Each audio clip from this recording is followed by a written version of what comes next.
दूसरी मिशन के सलाह के लिए मैं प्रोफेसर अमरुद्दीन साहब को दावत देता हूँ कि वो तशरीफ लाए।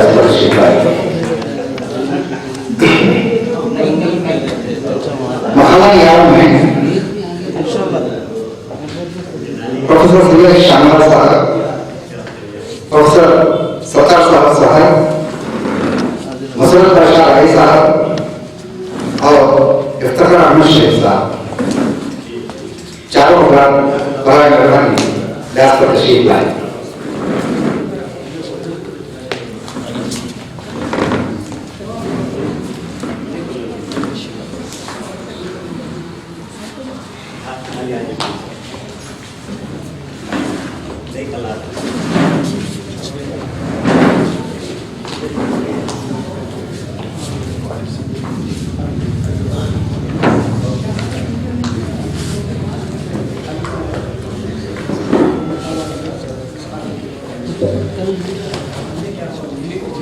इस शिफ्ट में सबसे पहले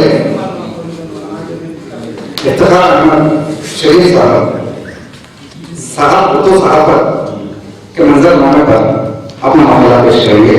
मैं इफ्तिखार अहमद शरीफ साहब को दावत देता हूँ कि तशरीफ लाएं और अपना मामला पेश करें।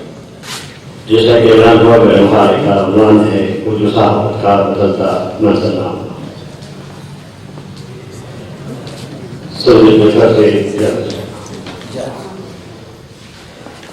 अपने मौके ज़मीर को दूसरों तक किसी भी शक्ल में पहुंचाने के बजाय इंसानी जिंदगी की जो सलाहियत रखते हैं, इस जहान आबदी की तजारी से इंसान अपने एहसास ख्यालात को मुख्तलिफ शक्लों में दूसरों तक पहुंचाता रहा है।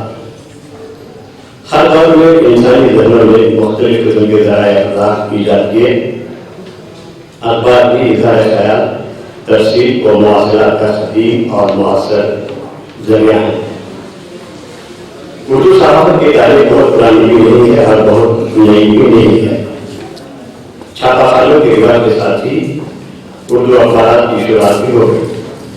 कोलकाता से 1822 में शायद होने वाले जामिया जाना नुमान को उर्दू का यूं पहला अखबार करार दिया जाता है, मगर इस बारे में इख्तिलाफ राय है कि ये अखबार आधा उर्दू और आधा फारसी में था। दूसरा एक ईस्ट इंडिया कंपनी का तर्जुमान था। इस अखबार की दिलचस्प बात यह थी कि इसके बारे में एडिटर गैर मुस्लिम थे। पहला खालिस उर्दू अखबार दिल्ली था, जिसके बारे में एडिटर मौलवी मोहम्मद बाकर हुसैन थे, जो तहरीक आज़ादी के पहले शहीद थे, जिन्हें फांसी पर लटकाया गया क्योंकि उनके अखबार में इल्मी, अदबी, तारीखी और बेहतरीन तालीमी मज़ामीन के अलावा बरतानवी हुकूमत के खिलाफ भी बड़े सख्त और हक़ाइक़ पर मबनी मज़ामीन शाये होते थे। मुख्तलिफ अखबार में उर्दू सहाफ़त और उर्दू अखबार की हालात اور ضرورت کے مطابق تغیر اور تبدیلی کے مرحلوں سے گزرتے رہے۔ بدلتے عالمی منظرنامے کے تحت کام کرنے کے اسلوب، انداز بیان، مواد اور پیشکش میں بتدریج خوش آئند تبدیلیاں وقوع پذیر ہوئی۔ جہاں میڈیا ٹیکنالوجی میں ہر تحقیق تبدیلیاں ہوئی، وہیں صحافیوں کے اذہان بھی سماجی، سیاسی، ثقافتی اور تہذیبی اعتبار سے حالات کے مطابق تنوع اور تبدیلی کے عمل سے گزرتے رہے اور یہ عمل آج بھی جاری ہے۔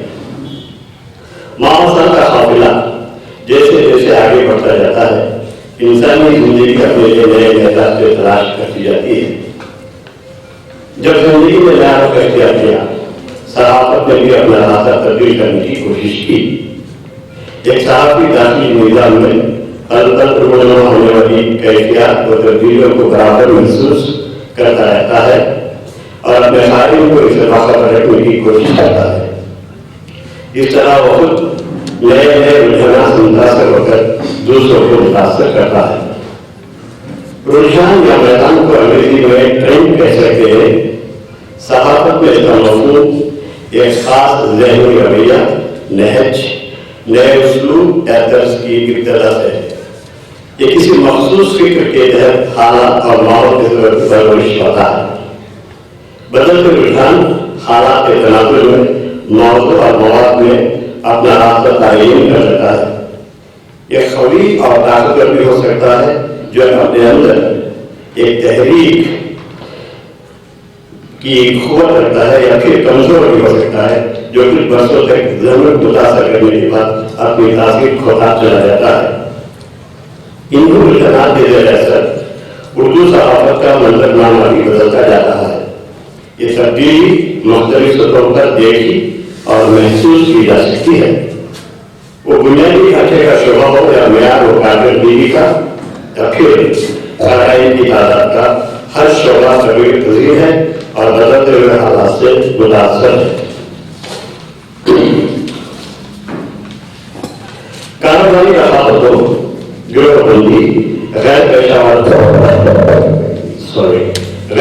افراد اکثر زندگی اصلی منصوبے، قیمت و مراعات، اشتہارات اور ریٹنگ کی ہوسناک سیاست اور خود کو نمایاں رکھنے کی دوڑ میں اردو صحافت کی اس پیشہ ور اخلاقی طاقت کو کمزور کر دیا ہے، جس کی بنیاد پر آج کے صحافیوں کے اجداد اجارہ داروں کی آنکھوں میں آنکھیں ڈال کر بات کرنے کے قابل تھے۔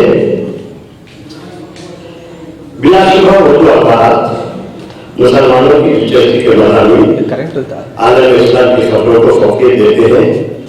قارئین کی پسند اور مزاج کے مطابق مواد کی تفسیر ہوتی ہے۔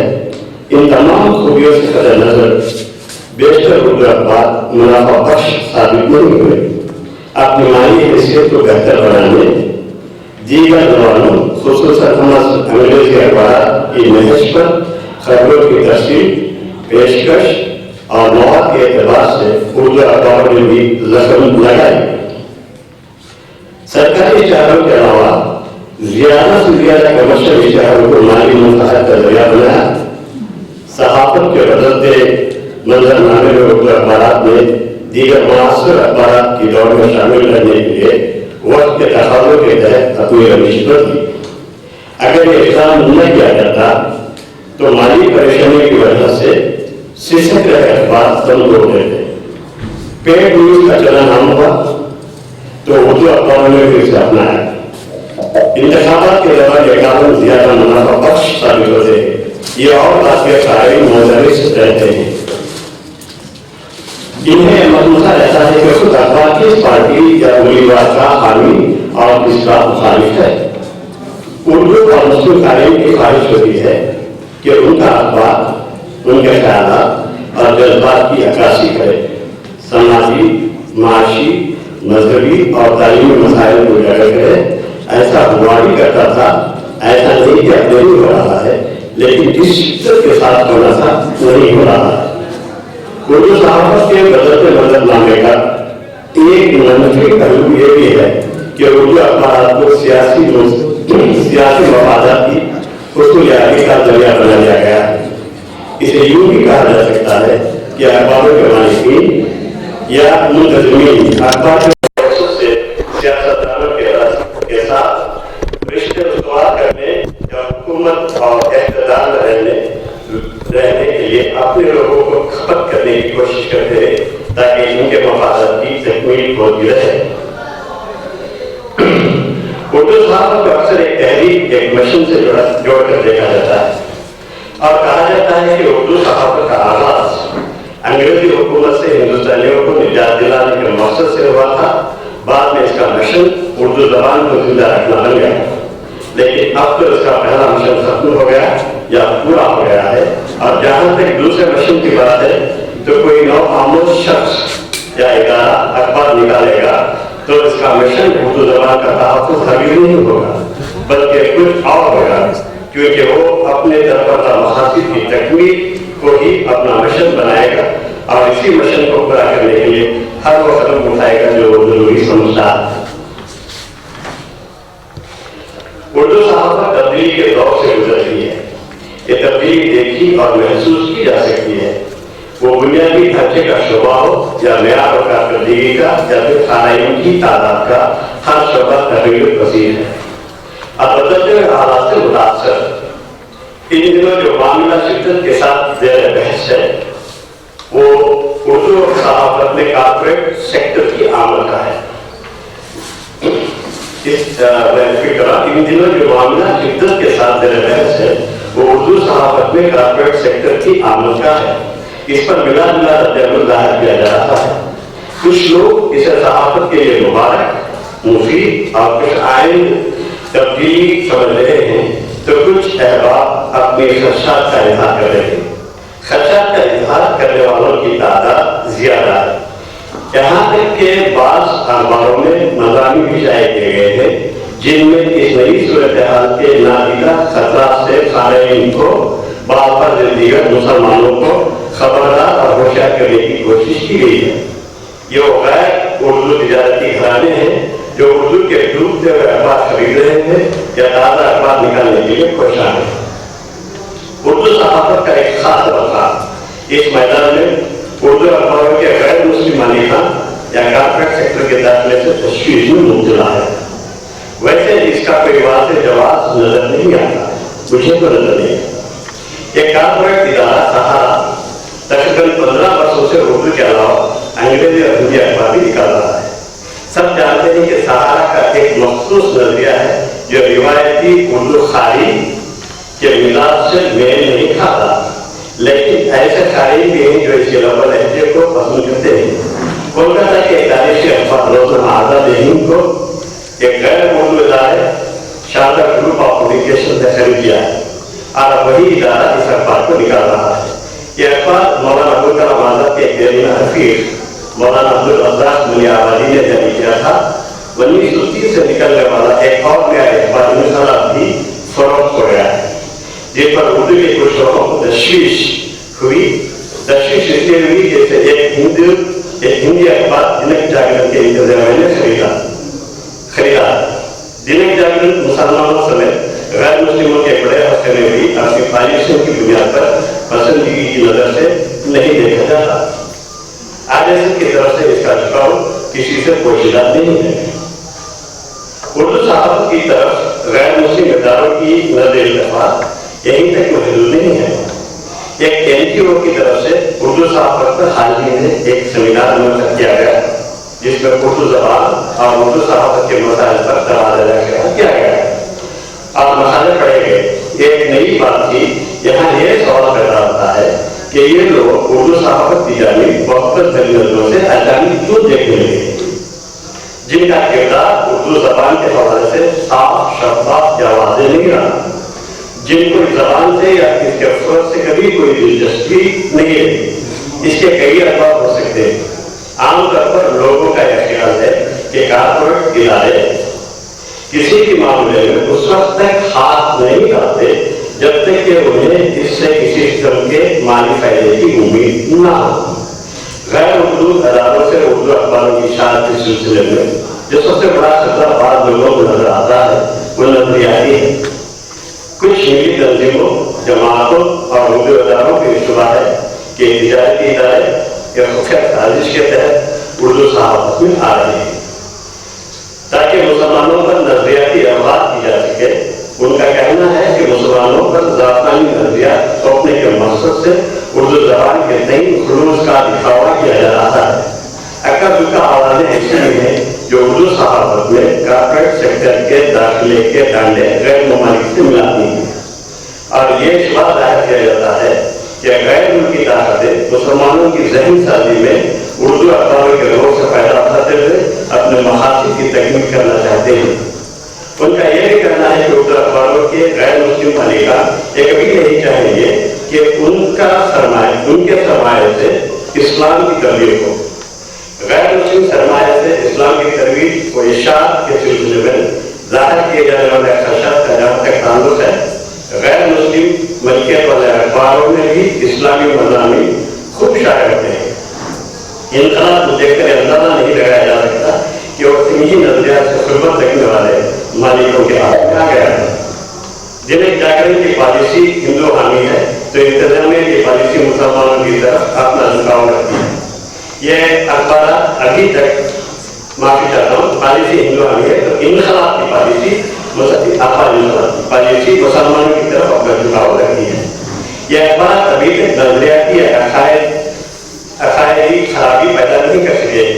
इन अखबारों में भी वही मवाद दिया जा रहा है जो मुसलमान पढ़ना चाहते हैं, न कि वो जो मालिकान पढ़ाना चाहते हैं।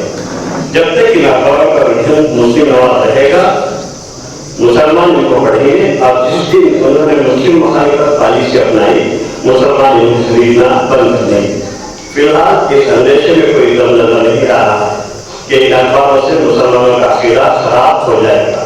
मुसलमानों का अकीदा इतना कमजोर नहीं कि चंद अखबार इसको बिगाड़ सके। उर्दू वालों को हर इस तब्दीली का खैर मौसम करना चाहिए जिसके दामन में नफी के कम और इस बात के इम्कान ज्यादा। आज इसी के साथ मैं अपना मसाला खत्म करता हूँ। एक 2 मिनट तक दूसरी बात इस मसाले से है कि बहुत सारे लोग यहाँ पर तशरीफ फरमा है कि सुबह एकेडमी के चेयरमैन जनाब अब्दुल्ला के साथ ये फरमा रहे थे कि उर्दू ज़बान को बचाने की कोशिश करनी चाहिए। तो एक नई पॉलिसी हुकूमत की है, 3-4 सालों से पर अमल हो रहा है। पहले जो था एसएलसी में बच्चों के लिए या तो फर्स्ट लैंग्वेज उर्दू पढ़नी थी या हिंदी, सेकेंड लैंग्वेज के तौर पर वो हिंदी पढ़ते अगर फर्स्ट लैंग्वेज उर्दू होती, और थर्ड लैंग्वेज जो है कन्नड़ पढ़ते। लेकिन एक साल की कोशिश है, वो बगैर से ताल्लुक लेना है, उन्होंने कोशिश की कि थर्ड लैंग्वेज उर्दू के हिस्से से क्यों नहीं पढ़ाई जाती। तो हुकूमत से और तालीमी इदारों से जवाब मिला कि इसकी कोई गुंजाइश नहीं है कि उर्दू थर्ड लैंग्वेज के हिस्से से पढ़ाई नहीं जा सकती, इसका कोई कानून नहीं है। फिर उन्होंने RTI का सहारा लिया, फिर बात आगे बढ़ी, अदालत का दबाव दिखाया तो अदालत ने अब उर्दू को तीसरी जबान के हिस्से से पढ़ाने का इख्तियार दे दिया है। 6वीं जमात से जो है उर्दू भाषा से तीसरी जबान पढ़ाई जा सकती है। अब तक 3 इम्तिहान एसएलसी के इस नहज पर हो चुके हैं। पहला English as a first language, second language Kannada और थर्ड लैंग्वेज उर्दू। आप इसकी कोशिश हमें करना है, जैसे बहुत सारे अहबाब में आप अपने तौर पर अपने गाँव में अपने शहर में इसकी कोशिश कीजिए। ये एक बड़ा मसला है और अगर इस पर काम हो जाए, जब तक काम हो जाए तो समझना हो कि उर्दू की भाषा के सिलसिले में बहुत बड़ा काम हमारी तरफ से होगा। दूसरा फायदा यह होगा कि अंग्रेजी फर्स्ट लैंग्वेज पढ़ते हैं बच्चे तो MNCs में और दूसरी कंपनियों में काम लेना आसान होगा, उनकी अंग्रेजी अच्छी होगी। आप जब उर्दू सेक्टर जब कन्नड़ा दूसरे जबान के हिस्से से पढ़ते हैं, जब इन्हें सरकारी मुलाजिमत मिले तो उस वक्त अलहदा तौर पर कोई और कड़ा करना नहीं होगा, इसलिए सेकेंड लैंग्वेज शामिल हो जाते हैं, वो मुस्तस्ना हो जाते हैं। और तीसरी जबान उर्दू पढ़ने से उर्दू जबान को जिंदा रखने के मौके भी मिल जाते हैं। ये छोटे सतहों पर बनाना काम नहीं है, इसके लिए दवाओं की जरूरत है। बड़े बड़े हमारे सरबराहों को, वज़रा को, अंजुमन इदारों को जितने लोग हैं उनको इस सिलसिले में सोचना चाहिए और इसकी फिक्र करनी चाहिए। मैं समझता हूँ कि उर्दू जबान को जिंदा रखने के लिए ये सबसे हमारी तरफ से बेहतरीन कोशिश है। मैं इसी तरह से छोटा सा सवाल है आपसे जी कि उर्दू अखबारी इदारों के फरोख्त होने के असबाब क्या हैं? कारपोरेट इदारे उर्दू अखबार क्यों खरीद रहे हैं? हमारे मालिकान क्यों अखबार चलाने से इसलिए कि वो चला नहीं पा रहे हैं, इसलिए ज्यादा अखबार खरीदे नहीं जाते, खरीदने वाले कम हो रहे हैं। खरीदने वाले कौन है? खरीदने वाले कम हो रहे हैं। और जहाँ तक कारपोरेट है उनको नुकसान की फिक्र नहीं है, उनको नुकसान की फिक्र नहीं है। वो भले ही नुकसान हो जाए उनको, वो मुसलमानों के अखबार के लिए पहुँच रहता है। वो लोग हमसे बेहतर हैं, बेहतर है, माली एतबार चला रहे, माली एतबार से बेहतर है, माली एतबार से बेहतर है। इनका एक हिडन एजेंडा जरूर होता है, वो अलग बात है, लेकिन अखबार तो चला रहे हैं, अखबार तो चला रहे हैं। ठीक है। सरदार साहब एक सवाल है कि कारपोरेट्स जो उर्दू अखबार खरीद रहे हैं इसके ताल्लुक से कुछ महीने माइक दीजिए उनको ताकि तमाम सुने। नहीं इंतजाम नहीं है, आप आवाज पूछ रही है कि कुछ महीने पहले ज़हन जदीद के एडिटर जुबैर रज़वी साहब ने इसके बारे में बहुत तफसीली दानिया लिखा था। उनका कहना यह था कि उर्दू अखबारात में मजहब पर इतना ज़्यादा जोर इसलिए दिया जाता है कि उन अखबारात के मालिकीन ये नहीं चाहते कि मुसलमान जो हैं उस हल्के से बाहर निकल सके, उनमें वो कुशादगी आ सके, इसलिए उनको सिर्फ उन्हीं मसलक के झगड़ों में या दीनी मामलात में इसी हद तक उनको महदूद रखने के लिए ये जो है कारपोरेट जो है अखबार खरीद रहे हैं। बिल्कुल सही है, क्या ये बात सही है? आप इससे मैं मेरा ये मानना है कि इनका एक एजेंडा जरूर होता है, उसका एजेंडा होता है इनका। इसके सम्राट जो है अपना सही वो जो चाहते हैं चंद वर्षों के बाद उन्हें जरूर मिलेंगे। इसी इश्तिहार नई खबरें हम देख रहे हैं राष्ट्रीय सहारा में, जैसे खबरें किसी और अखबार में नहीं आती, मकसद सिर्फ मुसलमान के जज्बात को भड़काना होता है। वहाँ जो है वक्तन फाक्तन ऐसे सुन के वहाँ बेच सुना करते हैं। अब जो मुंडा साहब ने कहा है बिल्कुल सही कहा है, 100% इत्तेफाक में मेरी बात। मैं प्रोफेसर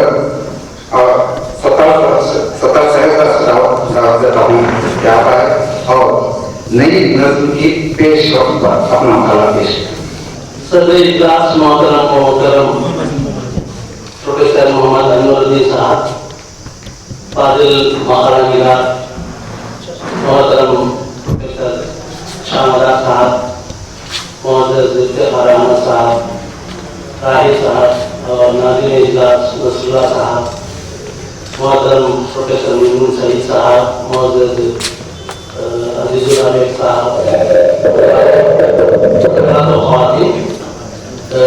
मेरे मकाले का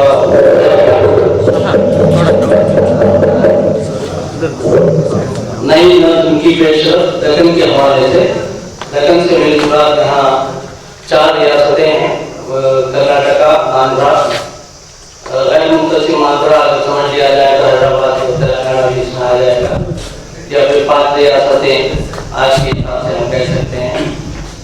उसके बाद जो है केरल है, कर्नाटका है, और केरल में पेशरफ की कोई ऐसी जो है हमारे पास तफसील या मुस्तनद कोई तारीख हमारे पास नहीं है, इसलिए हमें 3 रियासतों के हवाले से चंद नुमाइंदा नज़्म के शुरा उनके हवाले से जो है मैं बात पेश करने की कोशिश करूँगा।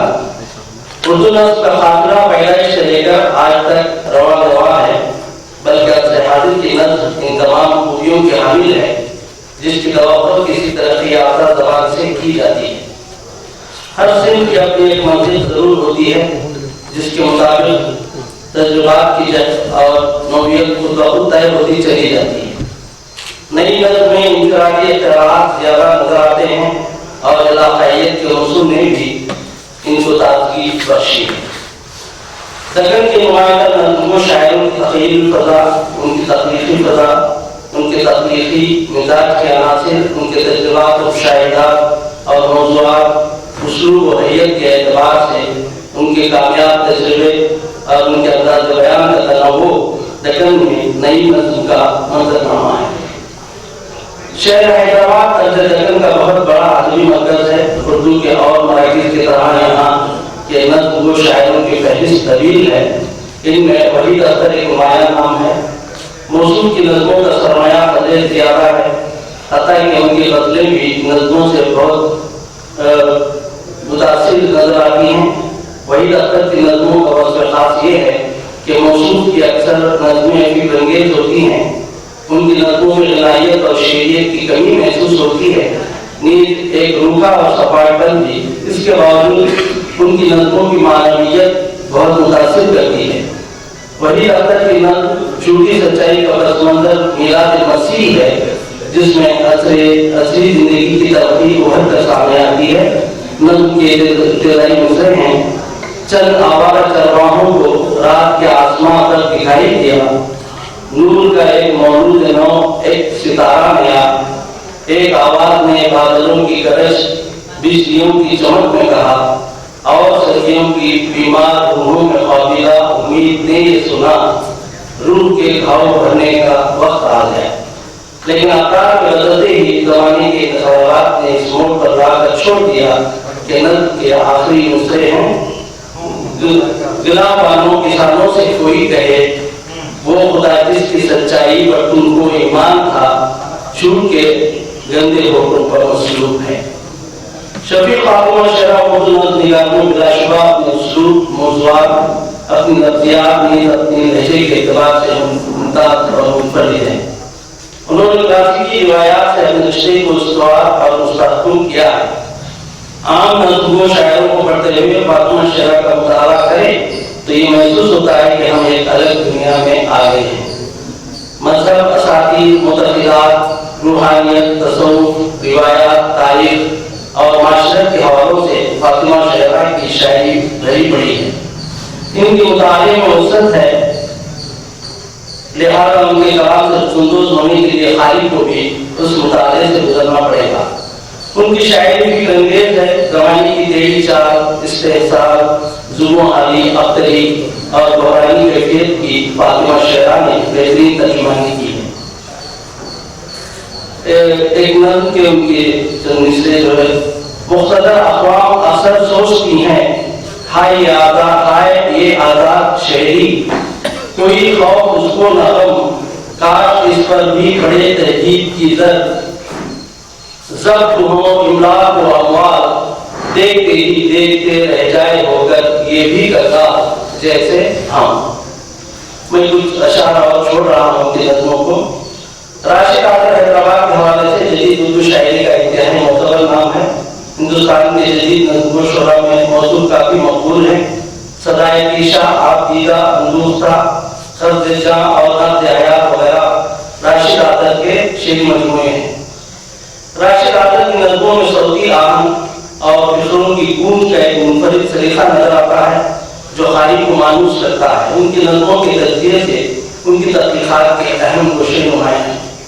ایک نظم ہے تجزیہ: دوستو آج بے سم چلتے ہیں لوگ، تم بھی اس بھیڑ میں کھو کے رہ جاؤ گے، آؤ ماضی کی کھولیں کتابیں عمل، ایک نظر سرسری ہی صحیح ڈال کر دیکھ لیں اپنے سب کارناموں کا حشر، تجزیہ اپنی ناکامیوں کا کریں، اپنی محرومیوں پر ہنسیں خوب جی کھول کر، اور سوچیں کہ کیوں شہر کے شور میں گنگراہوں کا نوحہ ہوا، ہم پہ کیوں بے دلی چھا گئی، امنگ بھی زندگی کی بقا کے لیے ہم نے کیوں اڑتے لمحوں کے پر کاٹ کر رکھ دیے، اس جبلت کی تسکین کے واسطے کرے سمجھوتا اپنے ہی دشمن کے ساتھ، ورگلے بیچ ڈالے حریفوں کے ہاتھ. مصطفیٰ الفاظ اور صوفی جدیدیت سے بہت متاثر رہے ہیں. ان کے کلام میں جدید علامتوں اور اشتہاروں کی بھرمار ہے. اس کے باوجود موصوف نے روایت سے انحراف نہیں کیا. انہوں نے روایتی موضوعات کے کو جدید نقل لہجے کا پیرہن بخشا ہے اور یہی ان کی شاعری کا وصف خاص ہے. ان کے شعری مجموعے فائدہ، گما کا صحرا اور دودھ پلانا ہے. میں حیدرآباد کے شعراء کی اور جو کئی علی ظہیر ہیں، اس کے بعد جو صحابی نیّر ہیں، مستر مجاز ہیں، रऊफ हरीश है, रऊफ खैर है, इन नामों को छोड़ रहा हूँ, ये भी जदीद नज़्म को छोड़ रहा है। आज के आंध्र प्रदेश को सामने रखकर देखा जाए तो खित्ते रायलसीमा के बाद इलाकों का शेर और अदब, कमियत और कैफियत के एतबार से मुस्तनद खराब पड़ता है। बिलखुसूस शहर कड़पा इलाका रायलसीमा का इंतहाई ज़रख़ीज़ और अहम अदबी मरकज़ है, जिसने उर्दू शायरी को राही फिदाई, सारा अली, इक़बाल खुसरो, महमूद शाही, सईद नज़र वगैरह जो है शोरा किए हैं। राही फिदाई उर्दू शेर अदब का एक मुतबर नाम है। राही फिदाई ने गज़ल नात और आज़ाद नज़्म जैसी असनाफ पर उनके फितरी रचाव और नव लहजे को बाकी रखते हुए कलम उठाया है। नतीजतन मौसूफ और उनकी शेरी तख्लीक़ात ने मकबूलियत की सरहदों को आसानी पार कर लिया। राही की नज़्में शायर की शख्सियत और माहौल की अक्कास है। उन्होंने अपने दौर के हालात और वाक़ियात, जिंदगी के तजुर्बात, मुशाहिदात, महसूसात और जज्बात को शेरी पैकर अता किए हैं। मौजूदा और नक़ील हड्डियाँ जैसे नज़्मों में सियासी हालात बयान किए गए हैं। नज़्म मादी में ज़माने की कहानी और खुद गर्जी में इंसान के किरदार को पेश किया है। मौसूफ ने तारीख़ माशरत को मौजूद बनाकर नज़्म आलम असगर तहरीर की और उनकी नज़्म एड्स जैसी सोहबत वैसा अंजाम से इबारत है। उनकी बात नज़्मों में मारिफत की इल्मी और रूहानी झलकियाँ भी नजर आती हैं। ज़ेल में राही फिदाई की दो मुख्तसर नज़्में पेश की जाती हैं। मौजूदा एक कातिल मुश्क और अंबर में लहू हल कर रहा है ताकि दुनिया ये गवाही दे सके, उसने जो कुछ कर दिखाया मौजूदे से कम न था। खुदगर्दी, मैं अपना घर बाहर कीमत बला से पाक रखूंगा, मैं अपने हाथ गुबारों कर जमने ही नहीं दूंगा। ये घर उड़कर पड़ोसी के दरो दीवार की जिनत बने मेरी बला से। सागर जयंती भी हैं और मैं एक नौजवान शायर जो इक़बाल खुसरो के नाम से पहचाने जाते हैं, जिनके कई जो है नज़्मों के अलग मजमूए भी जो है शाया हुए हैं। उनके जो शेरी मजमूए हैं अवल, अस्वार, सीमिया, यामिनी और जवानी, उनमें से सीमिया और यामिनी खास तौर पर नज़्मों के मजमूए हैं। और इक़बाल खुसरो की नज़्में बेबाकी और तजुर्बों से इबारत है और बेबाकी नई नज़्म का खासा। सीमिया की नज़्मों में समाज की नाहमवारियों पर तंज के साथ साथ शायर के मिजाज में बरहमी पैदा करने वाले जिंदगी के मुख्तलिफ अनासिर तासी तादाद में हैं। मिजाज की बरहमी से शायर पर तलखी, चिल्लाहट और झुंझुलाहट का इल्जाम लग सकता है, लेकिन इक़बाल खुसरो ने इंतहाई खुशउस्लूबी से अपना दामन बचाते हुए सीमिया की बेशर्म नज़्मों को जज्बे की शिद्दत और जोश तक महदूद रखा है। चंद मिसालें हैं। नज़्म का उन्वान है शायर, मैं जिस ज़बान में सोचता हूँ मुझ में जिंदा है, मेरे अजदाद में थी, मेरे बच्चों में रहेगी, मेरे बच्चों में रहेगी। उर्दू ज़बान के मादी हाल और मुस्तक़बिल की दास्तान इससे बेहतर अलामती अंदाज में शायद ही बयान की जा सके। एक और नज़्म है तुझके अकबरी, न जाने मन गढ़ थे या हकीकत थी, कई शाही लताइफ पढ़कर यूं महसूस होता है कि जैसे मस्खरे ने मास्टर को रिंग से बाहर नहीं फेंका, तो ये सब महज उनकी नेक नफ्सी मेहरबानी और शराफत थी। ज़हारत इल्म दूर अंदेशों की मोहरिकत पर 9 अदद शातिर जमातों की हुकूमत थी, तो फिर जिले इलाही बेचते क्या थे। और इस इलाके के रायलसीमा के शायरों में करीम रुमानी जो है बहुत ही बेहतरीन शायर रहे हैं। मरहूम है। शायरी का, उनकी शायरी का जानदार पहलू जो है असली हैसियत है और उनके शेर में ज़ख्म जिंदगी में नज़्मों की तादाद ज़्यादा है और उनकी नज़्में मौज़ू और मवाद के एतबार से आखुद और गोश की तरह एक होकर रह गई हैं। करीम रुमानी ने अपने इजहार के लिए अलामत निगारी को मुंतखब किया और इस ज़िम्मे में बुखारी के ज़हन व दिल को तहरीक देने के कायल रहे हैं। ایسی علامت نگاری جس سے ابہام کے تمام مسائل پیدا ہوتے ہیں، موصوف نے اس سے ہمیشہ ناخوشی ظاہر کی ہے۔ ان کی ایک نظم ہے زہریلے، اور ایک اور نظم زہریلی کے ایک مصرے ہیں، نیل کنج کاش اتنا کرم ہم پر ہوتا، چند بوندیں نہ گرتی زمین پر، صاف بچھو اگرچہ ہوتے پر نہ زہریلے انسان ہوتے۔ نیلکنٹھ نے جب جامع ذہن نوش فرمایا تھا، اس پر چند بوندیں زمین پر گری جس سے سانپ اور بچھو پیدا ہوئے۔ یہ نظم کا مشترک پہلو ہے، لیکن زہریلے انسانوں کی پیدائش علامت کا متغیر پہلو ہے، اور یہی اس نظم کی جان ہے۔ یہ ایسی نظمیں جو ہے غیر نعمان کے پاس ہم کو بہت زیادہ ملتی ہیں۔ تو چلیے ذرا کرناٹک کے چند شعرا کے بارے میں۔ کرناٹک کے نظم و شعرا میں حمید سہروردی، خلیل محمود اور شائستہ یوسف نمایاں نام ہیں۔ حمید سہروردی ایک نامور افسانہ نگار اور منفرد شاعر ہیں۔ شد جہد آگ موصوف کا جو ہے مقبول شعری مجموعہ ہے۔ ان کی نظمیں تجریدی اور علامتی ہیں، اس لیے ان کی نظمیں تاریخ کی فکر کو محمیز کرتی ہیں۔ حمید سہروردی نے آزاد نظم اور نثری نظم کے میدان کو فروغ دیا ہے۔ شجاعت آگ شامل تقریباً ساری نظمیں نثری ہیں، لیکن کچھ باوزن بھی ہیں۔ مثال کے طور پر فصاحت بلاغت تمہارے لیے بے خطر بحر تخارج، تو اسی طرح بحر متدارک اور ایسے بحر حضرت میں بھی انہوں نے جو ہے نظمیں کہی ہیں۔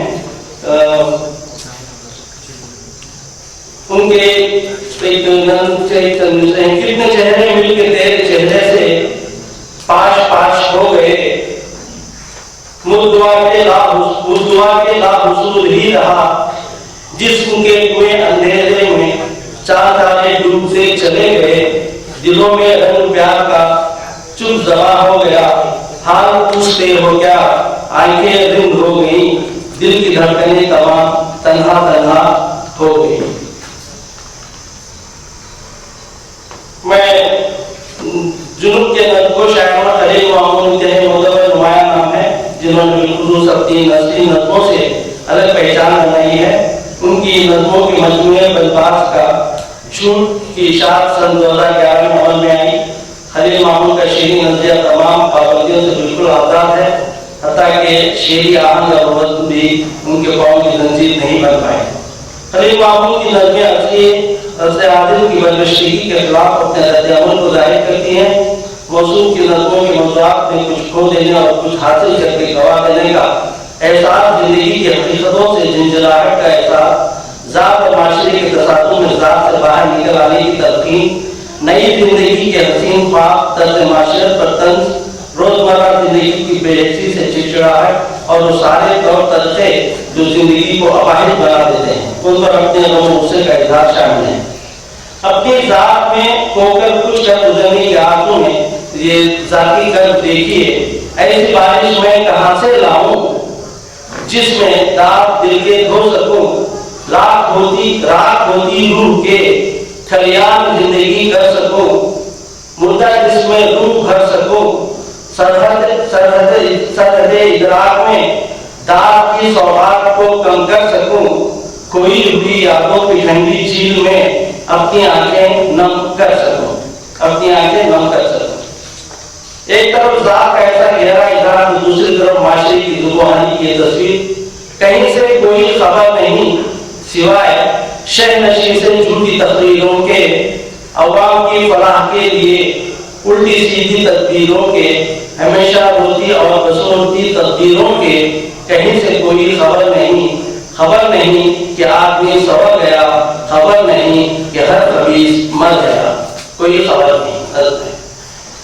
اس کے بعد چلیے یہاں شائستہ یوسف کے نظموں کے بارے میں کسی نے بالکل صحیح کہا ہے کہ انہوں نے سنگن امیجز کا استعمال بڑی عمدگی سے کیا ہے۔ یہ نظم ملاحظہ کیجیے، تمہارے سرمایے میں میری زندگی کے حسین پل، جذبات، واقعات، دھوپ برساتیں، راتیں، محبتیں، جھگڑے، ان کتابوں کے صفحات میں برسوں سانسیں لیتے رہے، آج وقت کی کروٹ کے ساتھ تم نے کتنی آسانی سے سب کچھ قوائی کو دے دیا۔ میں صرف یہاں تنگل کے ایک مشہور شاعر کا تذکرہ کر کے اپنی بات ختم کروں گا. علیم صاحب نویدی اردو نظم کو ایک نیا لہجہ دینے کی ہمیشہ کوشش کرتے رہے ہیں. ان کی تخلیقات میں ذاتی تجربات کا تاثر زیادہ ہے. ان کے محسوسات کا رنگ قدرے نمایاں ہے، لیکن ان سے معقولاتی اسرار اور رموز تک رسائی ہوتی ہے. علیم صاحب نے علمی اور ثقافتی سرمایہ کے ساتھ ساتھ ماحول و حیات اور کائنات سے اقتصاد کر کے اپنے انفرادی کردار کو روشن کیا ہے. لفظ اول میں علیم صاحب نویدی نے مربع کی حیثیت میں نظمیں کہی ہیں. ہر نظم میں تمام بند 4 مصروں پر مشتمل ہیں. پہلے 3 مصرے ہم قافیہ و ہم ردیف ہیں اور بند کا 6 مصرا باقی بند کے 6 مصرے باقی 3 کے مصروں سے ہم آہنگ ہیں. لفظ اول حیثیت کے لحاظ سے خاص چیز ہے اور بندوں میں 3 کے مصرے کا اہتمام کر کے موصوف نے ایک نیاپن پیدا کیا. مثالیں ہیں: کسے موت کہتے ہیں اور زندگی کیا، ادب اور عقل کی یہ گفتار کی کیا، علم کس کو کہتے ہیں یہ سچ خوشی کیا، نہ تم جانتے ہو نہ میں جانتا. میں ہوں بیٹھے تراشے دم رہے غم، میرے اندر چھپا ہے ایک عالم، کہیں باتیں کہیں اب بھی ہوں مبہم، میں جو کچھ ہوں وہی بہتر سمجھ لوں. آخر میں دکن کے علاقے کے جو نظم و شعراء ہیں وہ مختلف مطابق کے حامل ہیں اور اپنے خاص موضوعات اور ڈکشن سے نئی نظم و گہرے نقوش مرتب کیے ہیں. تاہم چند منتخب اور نمایاں شاعروں کے تذکرے پر اکتفا کرتے ہوئے میں آپ سے اجازت چاہتا ہوں. شکریہ. میں مسابقہ کا شاعر صاحب اور دیتا ہوں کہ وہ تو ادب کا ہوتا تھا منظر اور افسانہ اس پر اپنے خیالات پیش کریں. مجھے لگتا ہے کہ ہم نے جو ابھی کھانا کھایا ہے ان لوگ مصالحوں سے ہضم نہیں ہوا تو میرے مصالحے سے ضرور ہضم ہوتا ہے. اس کی وجہ یہ ہے تھوڑی سی طوالت آپ گوار کیے. جی تو جیسے کہ میرا مصالحہ عنوان ہے، دیکھیں یہ کوشش کرتا ہوں تمہیدی طور پہ چند کلمات عرض کرنا چاہتا ہوں. ہم سب کی واقفیت کے مطابق یہ 2 روزہ مذاکرہ اردو زبان و ادب کے بدلتے ہوئے منظرنامے کے عنوان سے منعقد ہوا ہے اور اس مذاکرے کے لیے میں نے بڑی محنت اور مسرت کے ساتھ جو موضوع منتخب کیا ہے وہ ہے اردو افسانہ. ہاں جی، مذاکرے کے عنوان کے تناظر میں اگر اردو ادب کا جائزہ لیا جائے تو اس دوران 1980 کے بعد، میرا مطلب 1980 کے بعد ہمارے یہاں کوئی خاص اور بڑا بدلاؤ نہیں آیا. وہی پرانے موضوعات کی کچھ توسیع اور توسیع، وہی مغربی ادب کے اثرات اردو میں تلاش کرنا، وہی مغربی اصناف کے نقل کرنا، زور زبردستی سے عالمی ادب کی کسی تحریک کے رجحان کو اردو ادب سے جوڑنا. ہم نے عالمی ادب کو اپنے بلبوتے پر اپنی کسی تحریک یا رجحان یا کسی صنف کے حوالے سے متاثر کرنے سے حاصل کی سوائے غزل. اب میں چند سالوں سے اپنی منظرنامے میں میری ہماری اپنی کوششوں سے ایک نئی چیز ابھی ابھر بھی صحیح نظر آنے لگی ہے جسے افسانچہ کا نام دیا گیا.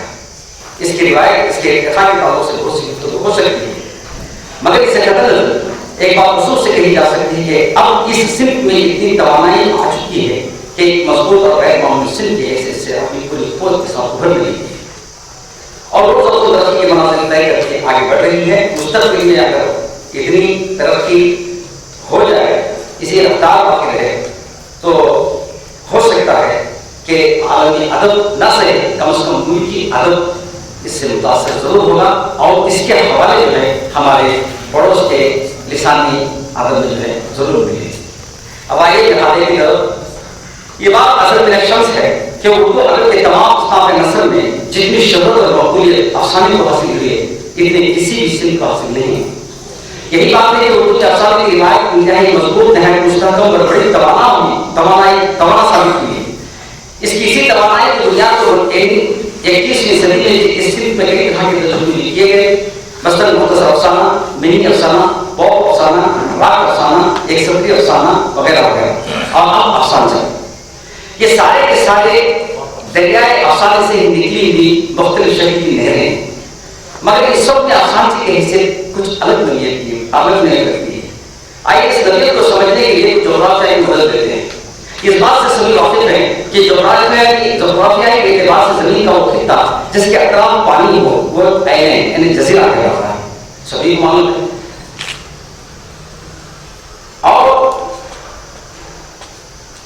اور یہ قدرت، ہاں، اور زمین کا وہ خطہ جس کے تین طرف پانی ہو اور سمندر کے اندر دور تک چلا گیا ہو اسے جزیرہ نما یا پینسولا کہا جاتا ہے۔ ہمارا ملک ہندوستان ایک جزیرہ نما ہے، اور قدرت کا عجیب معجزہ دیکھیے کہ اس پینسولا کے اندر ایک جزیرہ پایا جاتا ہے۔ کوئی نام بتائے گا اس جزیرے کا؟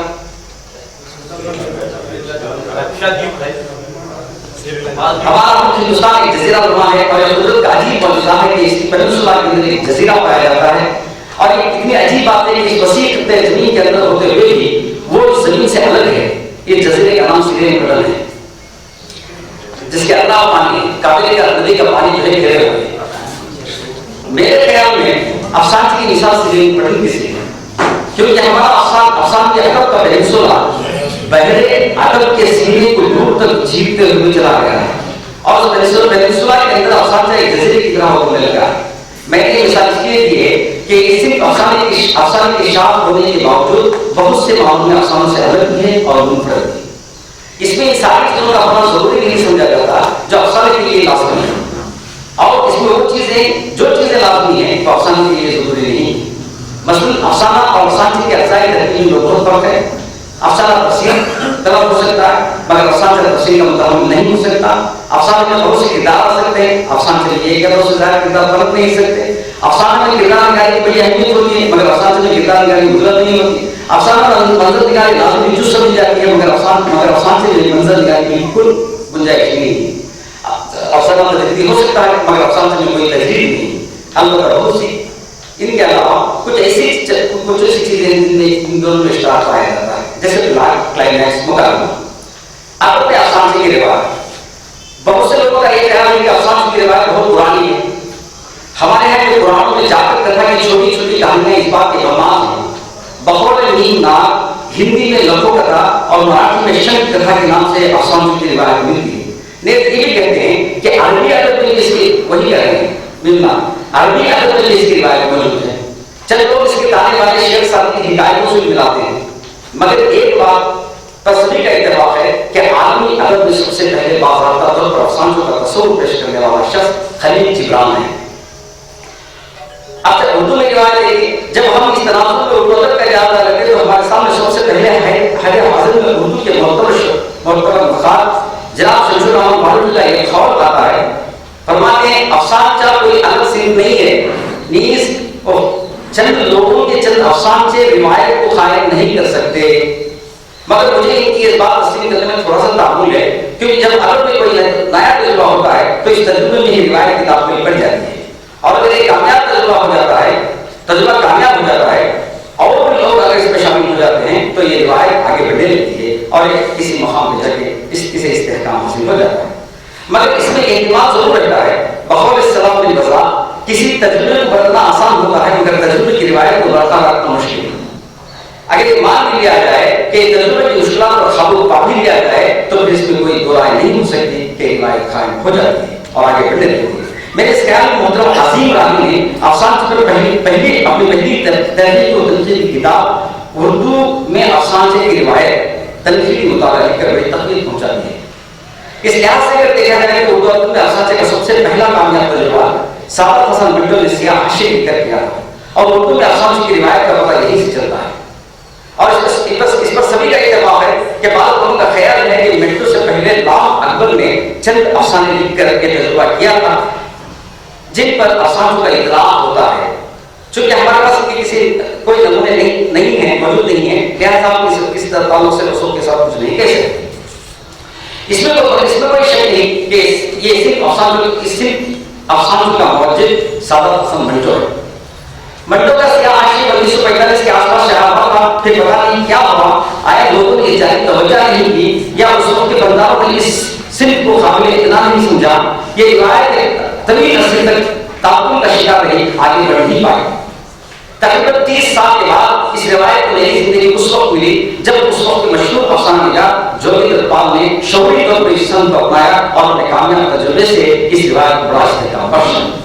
1975 میں افسانہ کے افسانوں کو مشتمل کا پہلا مجموعہ سرورے کے نام سے منظر عام پر آیا اور یہاں سے یہ روایت روز اور ترقی کی منازل طے کرتی آگے بڑھ گئی۔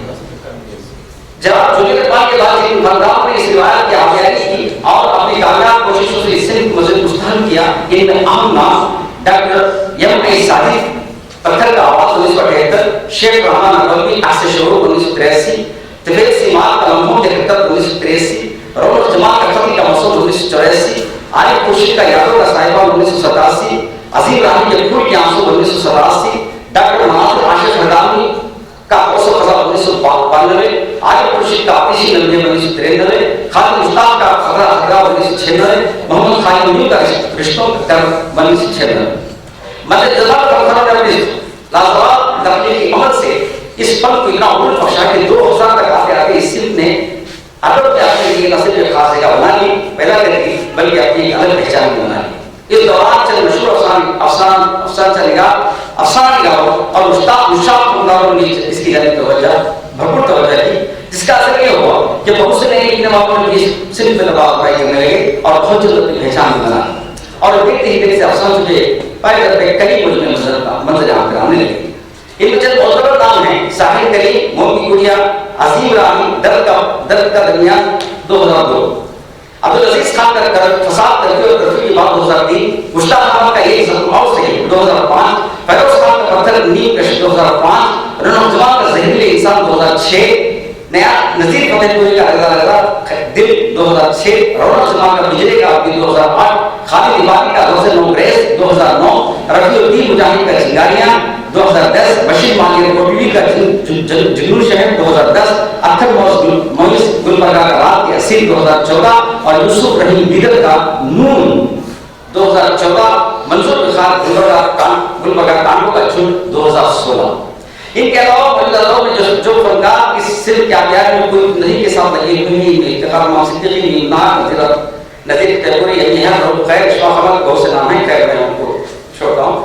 اساتذہ کے فن کی طرف آئیے۔ اردو ادب میں اساتذہ جو کہ ایک نئی صنف کی حیثیت سے ابھرا ہے، بعض لوگوں کے نزدیک اساتذہ یہ فن اپنی پوری پہچان بنا چکا ہے، بعض لوگوں کا خیال ہے کہ اساتذہ اپنی شناخت نہیں بنا پایا ہے، اب یہ اپنے اوپری دور سے گزر رہا ہے۔ یہی بات ہے کہ اساتذہ کے فن اور اس کی تکنیک کے تعلق سے قطعی طور پر ابھی کچھ نہیں کہا جا سکتا کہ اس کے اصول کیا ہیں اور کن تکنیکی بنیادوں پر لکھی ہوئی تخلیق کو افسانہ کہلانا کی مستحق۔ البتہ اس فن کی حمایتیوں کے بیان سے جو بات سامنے ہمارے سامنے آتی ہے، اس کے روشنی میں یہ کہا جا سکتا ہے کہ افسانہ ایک نازک فن ہے۔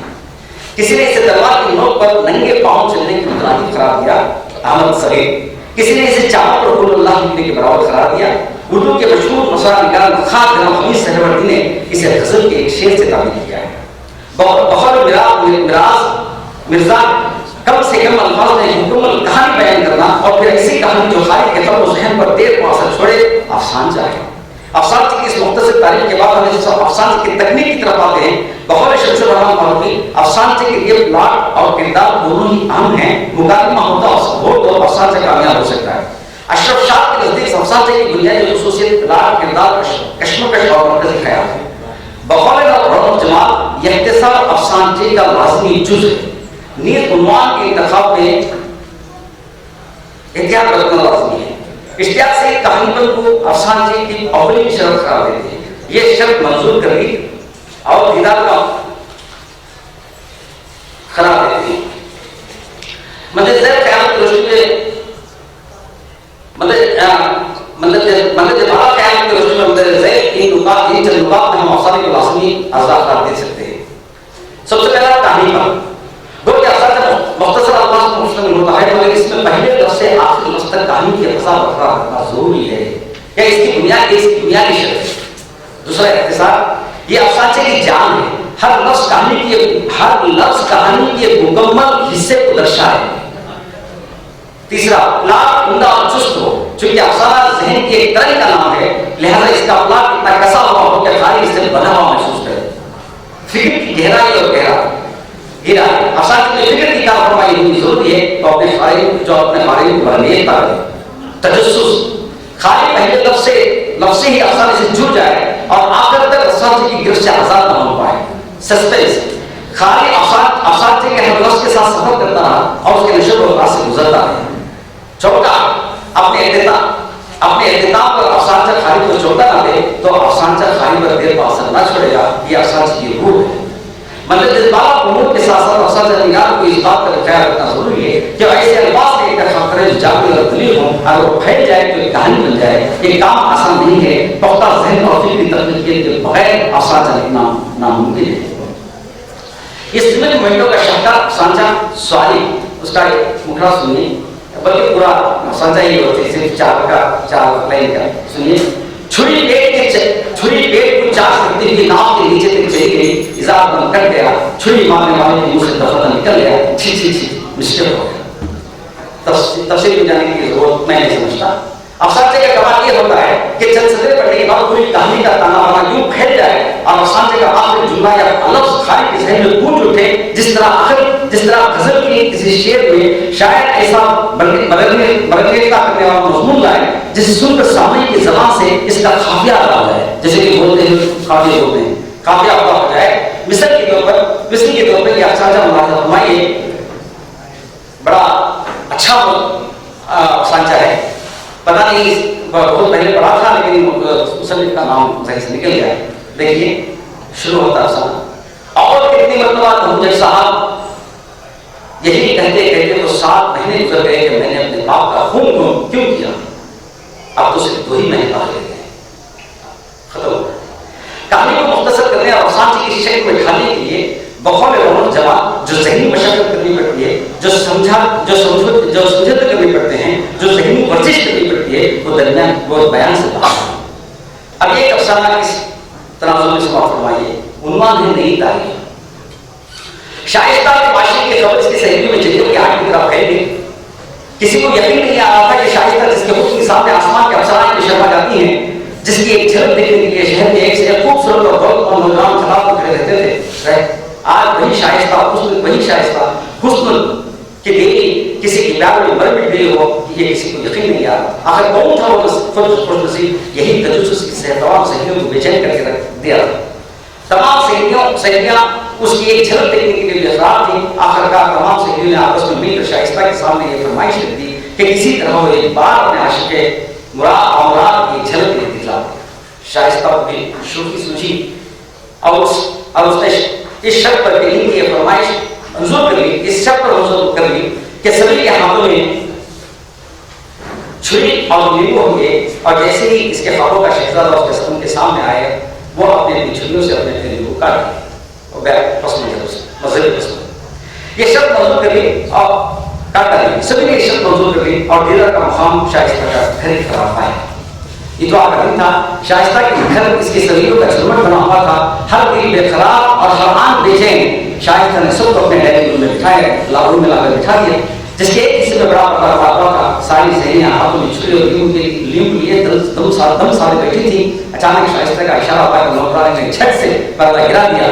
वहां से इंतहाई खूबसूरत और खूब गुलगुलाम का चेहरा मुदार हुआ, जिसे देखते ही बड़े मकसद की ज़बान से निकला, यू फ्रॉड, यू जासूस, यू चीट, यू धोखेबाज। ये कहते हुए सब हाथों में चाकू लिए उस नौजवान पर चढ़ पड़े और दूसरे ही तरफ नौजवान खूबसूरत नौजवान का जिस्म खून में पड़ा रहा।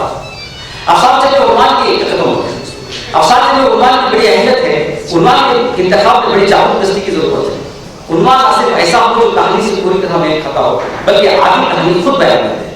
मिसाल के तौर पर अफसान से देखिए डायनासोर। उन्वान है डायनासोर, आलिम खुर्शीद का साइंस का गड्ढा खत्म हुआ और दुनिया का मौलिक जमात में दाखिल हुआ। बोर्ड पर डायनासोर की तस्वीर थी और लिखा था, रफ्ता रफ्ता ये नस्ल खत्म होगी। मौलवी ने मोमिन के अवसाफ पढ़ाना शुरू किया। मोमिन वो है जो कभी झूठ नहीं बोलता, जो कभी वादा खिलाफी नहीं करता। मोमिन वो है जिसके हाथ और ज़ुबान से किसी को नुकसान नहीं पहुंचता। मोमिन वो है। एक तालिब इल्म जो बहुत देर से तवज्जो से सुन रहा था, पूछा कि रफ्ता रफ्ता इनकी नस्ल खत्म हो जाएगी। अफसान की ज़बान की अहमियत है, क्योंकि अफसान की सिर्फ नस्ल की तमाम साथ में मुख्तसर खैर इसमें हद तक किफायत लफ्ज़ का ख्याल जरूरी है और अल्फाज का इंतखाब ऐसा हो बड़ी सी बड़ी बात और उसी ख्याल को सिर्फ एक या दो लफ्ज़ों में शरीक करते बढ़ जाए, समझ कर आगे बढ़ जाए और तसलसल पे टूटने ना पाए। ज़बान के ज़िम्मे में ये बात याद करता चलूँ कि हर सिर्फ अपनी हैसियत के मुताबिक नई ज़बान का मुतालबा करती है। चुनांचे फनकार को चाहिए कि इस सिन को बरतने के साथ साथ इस सिन की मखलूबा ज़बान और उसूल भी वज़ाहत करते हुए जाए। यहाँ ज़बान में क्रैफ्टिंग की बहुत ज़रूरत होती है। इस वक्त एक अफसर जब मुलाहज़ा फरमाइए बिल्कुल ज़रूरत है, ताजमहल का रंग काला भी होता जा रहा है जब से मोहब्बत का रंग फीका पड़ गया, खत्म। अफसर जो जहाँ तक हो सके ऐसे मौज़ूआत पर एहतियात करना चाहिए जिनमें असलियत हो, जिंदगी और समाज की हकीकतों की अक्कासी हो, जिनसे हम तबके के इंसानों का ताल्लुक हो, जिनमें इनके अपने तजुर्बे और मुशाहिदे पोशीदा हो। इस ज़माने कामिल करीम साहब ने अफसाना फरमाइए उन्वान है ऑनलाइन लाइफ। आज ऑनलाइन दोस्ती, कल ऑनलाइन मोहब्बत, परसों ऑनलाइन शादी, ये पहली बार ऑनलाइन तलाक। फले अफसाना निकालने का मुस्तक़बिल इस बात पर सभी का इत्तेफाक है कि अफसाना सनदी इनकलाब की देन था। इसके बाद अदब में जितनी भी तब्दीलियां आई वो अपने वक्त और हालात के तखाज़ुल के तहत आई। आज का दौर ग्लोबल विलेज, कंप्यूटर, इंटरनेट और साहित्यियत का दौर है। आज जिंदगी की रफ्तार काफी तेज हो चुकी है। कम से कम वक्त में ज्यादा से ज्यादा के हुसूल की ज़हनियत बन चुकी है। आज इंसान हर चीज में उजलत और इख्तिसार बरतने लगा है। इस इख्तिसारियत का अमल दखल जिंदगी में भी होने लगा है। चुनांचे हम देखते हैं कि अब आम बोलचाल में लोग तलाक की इख्तिसारियत पर से काम लेने लगे। जैसे मॉडर्न को मॉड, एडवर्टाइजमेंट को एड, प्रिंसिपल को फ्री,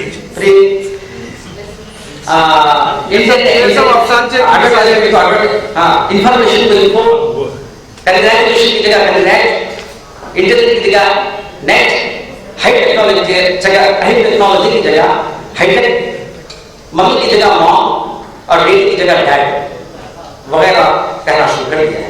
इसी तरह पहले क्रिकेट का टेस्ट 4-4, 5-5 दिन हुआ करते थे, फिर ये घुटते वनडे हो गए, आज यही वनडे 2020 हो गए। अब आइंदा हो सकता है कि ये घुटकर 10 दफा हो जाए। खाली तो खाली हो जाए। इस भाग की जिंदगी में हर कोई आदमी किसी का शिकार है। आज खाली के पास मुकाबले के लिए वक्त नहीं, किताबों की तरफ मोहब्बत होती जा रही है। खाली तो खाली आज अदीबों के पास भी वक्त की किल्लत होती जा रही है। इसी का नतीजा है कि आज अच्छे अदब की पैदावार में भी कमी महसूस की जा रही है। ये दूसरी बात ये है कि पहले खाली के पास रखने के लिए सिर्फ काले हुरूफ थे, मगर अब वीडियो, टेलीविजन, इंटरनेट है। ऐसे में आज अदब के बाज़ौक़ अहबाब भी अपना अदबी ज़ौक़ की तस्कीन के लिए उसी तकलीफ की जानिब गौर फरमाएं। ऐसी सूरत हाल में आज अदब के बाज़ौक़ अहबाब भी अपनी अदबी तस्कीन के लिए उसी तकलीफ की जानिब आगे बढ़ेंगे जिसके मुताबिक वक्त सिर्फ कम से कम समय हो। यही वजह है कि आज अफसाना धीरे धीरे मकबूल होता जा रहा है।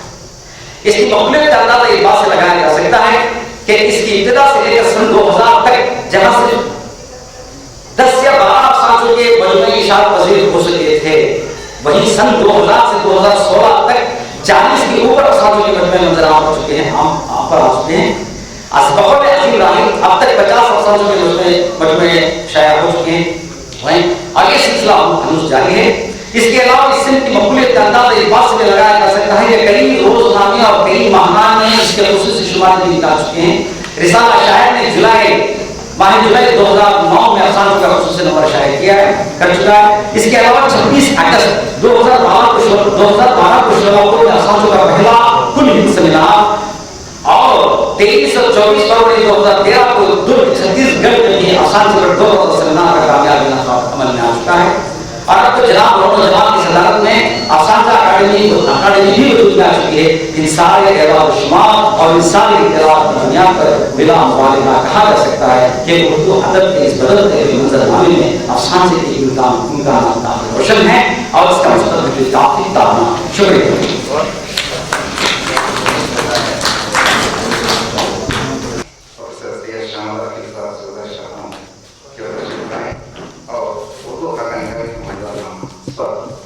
अपना मतलब पेश उन्वान है खाका कल और आज। मैं खाके की तरफ से जो बात नहीं करूँगा, उसके इब्तिदा उसकी इब्तिदा सब लोगों को मालूम है, फिर बोल करके मैं अपना ऊपर बात करूँ और आपको ज़्यादा परेशान करूँ। इसलिए सीधे अपने मौजूद रहूँगा, ये बताऊँगा कि कल खाका क्या था और ये कोशिश करूँगा कि खाका आज क्या है। वैसे इसकी उम्र ही चंद रहा है, वैसे पुराना नहीं हुआ। जनाब सलावतुल्लाह अलैहि साहब को पहला खाका निगार कहा जाता है और आखिर खाका निगार मोहतरमा दुनिया छोड़ गई, अल्लाह ने जन्नत नसीब करे मोहतरमा हुसैन चौधरी। अब उनके बाद कुछ और खाका निगार आए तो आए, हम देखते रहेंगे। खाका निगारी पर उर्दू अदब में तकरीबन 1 सदी की तारीख मिलती है। हैरत की बात है कि आज तक किसी संजीदा नासिर ने उस सिर्फ के बुनियादी अनासिर की निशानदेही नहीं की है। इब्तिदाई खाका निगारों ने जिन उसूलों को मद्देनजर रखते हुए बात साफ नहीं सुनाई करेंगे। इब्तिदाई खाका निगारों ने जिन उसूलों को मद्देनजर रखते हुए खाका निगारी की है, उन्हीं उसूलों पर अब तक अमल पैराई हो रही है। लफ्ज़ खाका मानव के तौर से अपने अंदर बड़ा तनाव रखता है। तहकीक में उसकी हैत और मानवी जुदा करना है, रिसर्च में करा होती है तहकीक होगा। फिर टेक्नोलॉजी में है खाका अलग मानों में रहता है, लेकिन अदब में उसका ताल्लुक 100% इंसान से है। अदब में जो भी खाका लिखा जाता है उसमें किसी न किसी इंसान की तस्वीर कशी या पैटर्न जरूर होती है। खाका निगार का मकसद किसी इंसान को खाकी के सामने पेश करना होता है। खाके में किसी शख्सियत की मुकम्मल जिंदगी का अहाता नहीं किया जाता, बल्कि जिंदगी के सिर्फ उन वाक़यात को पेश किया जाता है जिनसे खाका निगार मुतासिर होता है। खाका किसी के सवाल नहीं बल्कि तारुफ है, जो तफसील करने के लिए इख्तिसार का मुतकाज़ी है। खाके का अंदाज़ और बयान ऐसा हो गोया किसी तकरीब में मेहमान खुसूसी का तारुफ पेश किया जा रहा हो। इसलिए खाके में दक़ीक़ अल्फाज़, वक़ीफ़ ख़यालात, फ़लसफ़ाना तसव्वुरात और अपनी इल्मी काबिलियत के इज़हार की गुंजाइश नहीं होती। सीधी सादी ज़बान से तकल्लुफ़ खाके की कामयाबी की ज़ामिन है। खाका 2 हिस्सों में मुनक़सिम है। अव्वल पैकर तराशी, दूसरा शख्सियत का हिसाब। भले से अल्फाज और सफ़ात का तनासुब जुदा ना हो, लेकिन ये दोनों हिस्से एक खाके के लिए लाजमी है। इब्तिदाई दौर से उर्दू खाकों में पैकर और शख्सियत को कामयाबी के साथ पेश किया गया है। जुमलों के जरिए तस्लीम कारी ही खाका निगारी है। खारिजी शख्सियत को वाज़ेह करने के लिए खाका निगार ऐसे जुमलों का इस्तेमाल करेगा जिसको पढ़ते ही मौजू महारती अंदाज में खारी के नजरों में घूम जाए। मिसाल के तौर पर हज़रत इख्तिलाफ़ात मुलाहिज़ा कीजिए, जो अपने अंदर जो तब्दीलियाँ खाके को पैकर को पेश करने में आई नहीं, उन तब्दीलियों को इन इख्तिलाफ़ात में पेश कर रहा हूँ। सबसे पहले शाहिद अहमद तहरीरी ने मंटू का पैकर पेश किया। दुबला ढेल, सूखे हाथ पाँव, मियाना खत, चंपई रंग, बेखराब आंखों पर सुनहरे फ्रेम की ऐनक, क्रीम कलर का सूट, एक खान पान सा नौजवान, यह है मंटू। यह शाहिद अहमद तहरीरी ने कहा। इस पैकर में किसी तरह का तसव्वुर नहीं है, किसी तरह का गुलू नहीं है, कोई चीज इसमें नहीं है। इसके बाद उन्होंने शाहिद अहमद ने जिगर वाली को पेश किया। इस खाके में थोड़ी सी तब्दीली हम महसूस करते हैं। कहा उठा हुआ रंग, उसमें सफेद कौड़ियों की तरह चमकती हुई आंखें, सर पर उलझे हुए होठे, गोल चेहरा, चेहरे के रफे के मुकाबले में नाक की शिकल छोटी और मुंह की शिकल बड़ा, कसरत पानसोई के बाईस मुंह गर्दन, दांत शरीफे के बीच और लब कलीजी की 2 गोटियां, भुवानी काली गाड़ी एडवर्ड फैशन की, सर पर तुर्की टोपी, बर्मी उस्तर काला पाजामा, नींद साफ कर चुड़िया पड़ी हुई, पाँव में पैकिंग की गुलाबी। यहाँ इस पैकर में हम देखते हैं थोड़ी सी तब्दीली आई। पहले के पैकर में बिल्कुल सीधी सीधी बात थी, यहाँ इन्होंने होंठों को जिगर के टुकड़ों से, कलीजी के टुकड़ों से और फिर दांतों को कौड़ियों से इस तरह कुछ एग्जाम्पल्स लेकर उन्होंने बात करने की कोशिश की। मुस्कुराहट दोनों कट्टर सीधे साधे हैं, उनमें किसी तरह की जिद्दत पैदा करने की कोशिश नहीं की गई है, लेकिन जदीद खाकानी का अपने अंदाज बयान में एक अनोखा नजरिया करता है जिससे खाली दिलचस्पी में इजाफा होता है और आज के उर्दू बेदार माहौल में खाली की तवज्जो मुताले की तरफ मबजूल होती है। मसलन माहिर मंसूर जो कर्नाटक के बड़े मशहूर फनकार थे, उनकी पैटर्न तराश शैली का मुताबिक की तहरीर में मुलाहिजा कीजिए। हमने पहली बार तसव्वुर में माहिर मंसूर के चेहरे का भरपूर जायजा लिया। माहिर मंसूर के माथे की कुशादगी ने हमारे ज़हन को कुशादा किया। अब पैटर्न के हिस्सों के साथ ये अपनी सोचों को जोड़ रहे। माथे से हमारी नजरें फिसली तो अबरू के घने जंगल में गुम हो गई। अबरू के बाद आंखों की आबरू यानी पलकें और उन दो सायों तले दो चमकदार आंखें जिनमें हमेशा ज़हानत करती है। वैसे नाक तो माहिर मंसूर की अपनी है, मगर अहबाब उसे सारे कुनकुन के नाक कहते हैं। होंठ नर्म नाजुक इस कदर महीन कि मूंछ उस पर सारवान लगे।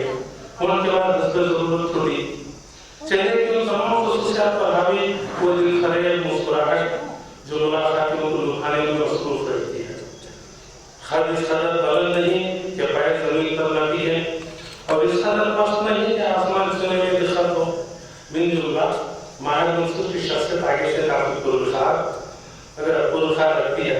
अगर आप थोड़ी जहमत उठाकर पुष्प पर जाएंगे तो आपकी शख्सियत जुल्फ़े दराज की वजह काफी पुरकशिश भी लगेगी। पैटर्न तराशी से मुताबिक की तब्दीली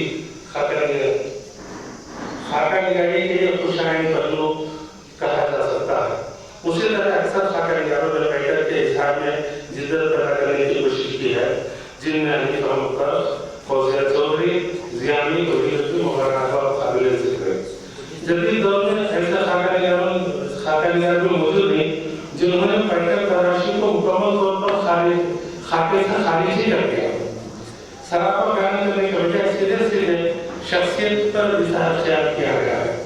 खुद वहाब साहब ने अपने खाकों के मजबूर गुफ्तारों के दौरान में साबित शाहबदी का सरापा बयान नहीं किया। खदीम फनकारों में सर देखते हैं तो शायद अहमद दहलवी के पास भी कुछ खाके ऐसे भी थे जिसमें पैटर्न तराशी बिल्कुल नहीं की गई। तंजुल मिजाज और खाके में बहुत गहरा अंतर है। मिजाज के बगैर खाका बिल्कुल ही बेजान साफ करता है, लेकिन शर्त यह है कि मिजाज मौजूद हो और गुलों से पाक हो। मिजाज के खाके के अंदर मिजाज निगारी के इजहार की के इस पहलू से पैदा होता है। कई मिजाज निगारों ने अपने कई मज़ामीन को खाकों का नाम दे रखा है। खाके में किरदार से मुताबिक किसी वाक़े के बयान में तख़य्युल का सहारा लेकर खफीफ से मुवाज़े के साथ खाके को खुद बनाया जा सकता है। मिजाज के सहारे किसी भी इंसान का खाका नहीं बनाया जा सकता। अफसाने में किसी भी हद तक मिजाज निगारी की गुंजाइश होती है क्योंकि अफसाना बजाय तो तख्लीक़ी होता है, लेकिन खाका किसी जीते जागते इंसान के हयात पर मुश्तमिल होता है। यहाँ हकीकत पर मामूली सा इजाफा भी खाका निगार के लिए मुसीबतों की तरफ पहुँच सकता है। इसलिए मिजाज या तंज को दायरे में रखना लाज़मी है। तंजुल मिजाज का मुनासिब इस्तेमाल खाके को पुरलुत्फ बना सकता है। मिर्जा फजल अहमद के खाके में खफीफ सा मिजाज पेश किया है जो होंठों पर मुस्कुराहट दिखाई देता है। मुख्तसर सा इख्तिबास करना कीजिए। खुश खुराक थे और मजा लेकर खाना खाते थे। नाश्ते में 2 नींबुरिश अंडे जरूर होते थे। मेवे का बड़ा शौक था। नाश्ता और खाने के दौरान मेवे का अपना लाज़मी था। पढ़ाते जाते और खाते जाते, मगर मुझको ये हसरत रहती कि कभी शरीर के काम ना हो सका। कहते भी जाते थे, भाई क्या मुझे कसर गुजार, मियाँ क्या मुझे काम है। मगर बंदर खुदा ने कभी ये ना कहा कि बेटा जरा चक्कर तो दे दो ये कैसा। मैंने तो तैयार कर लिया था। मियाँ दानिया विचार करें तो करें, लेकिन उनका भी यही इरादा था कि मौलवी साहब झूठे मुंह भी शरीक होने को कहें तो हम जरूर शरीक बन जाएंगे। मस्कुरा एहतराम से मिजाज तो है, लेकिन गुलू का नाम निशान तक नहीं। मुल्तान वहाब साहब ने किसी हद तक मुबारक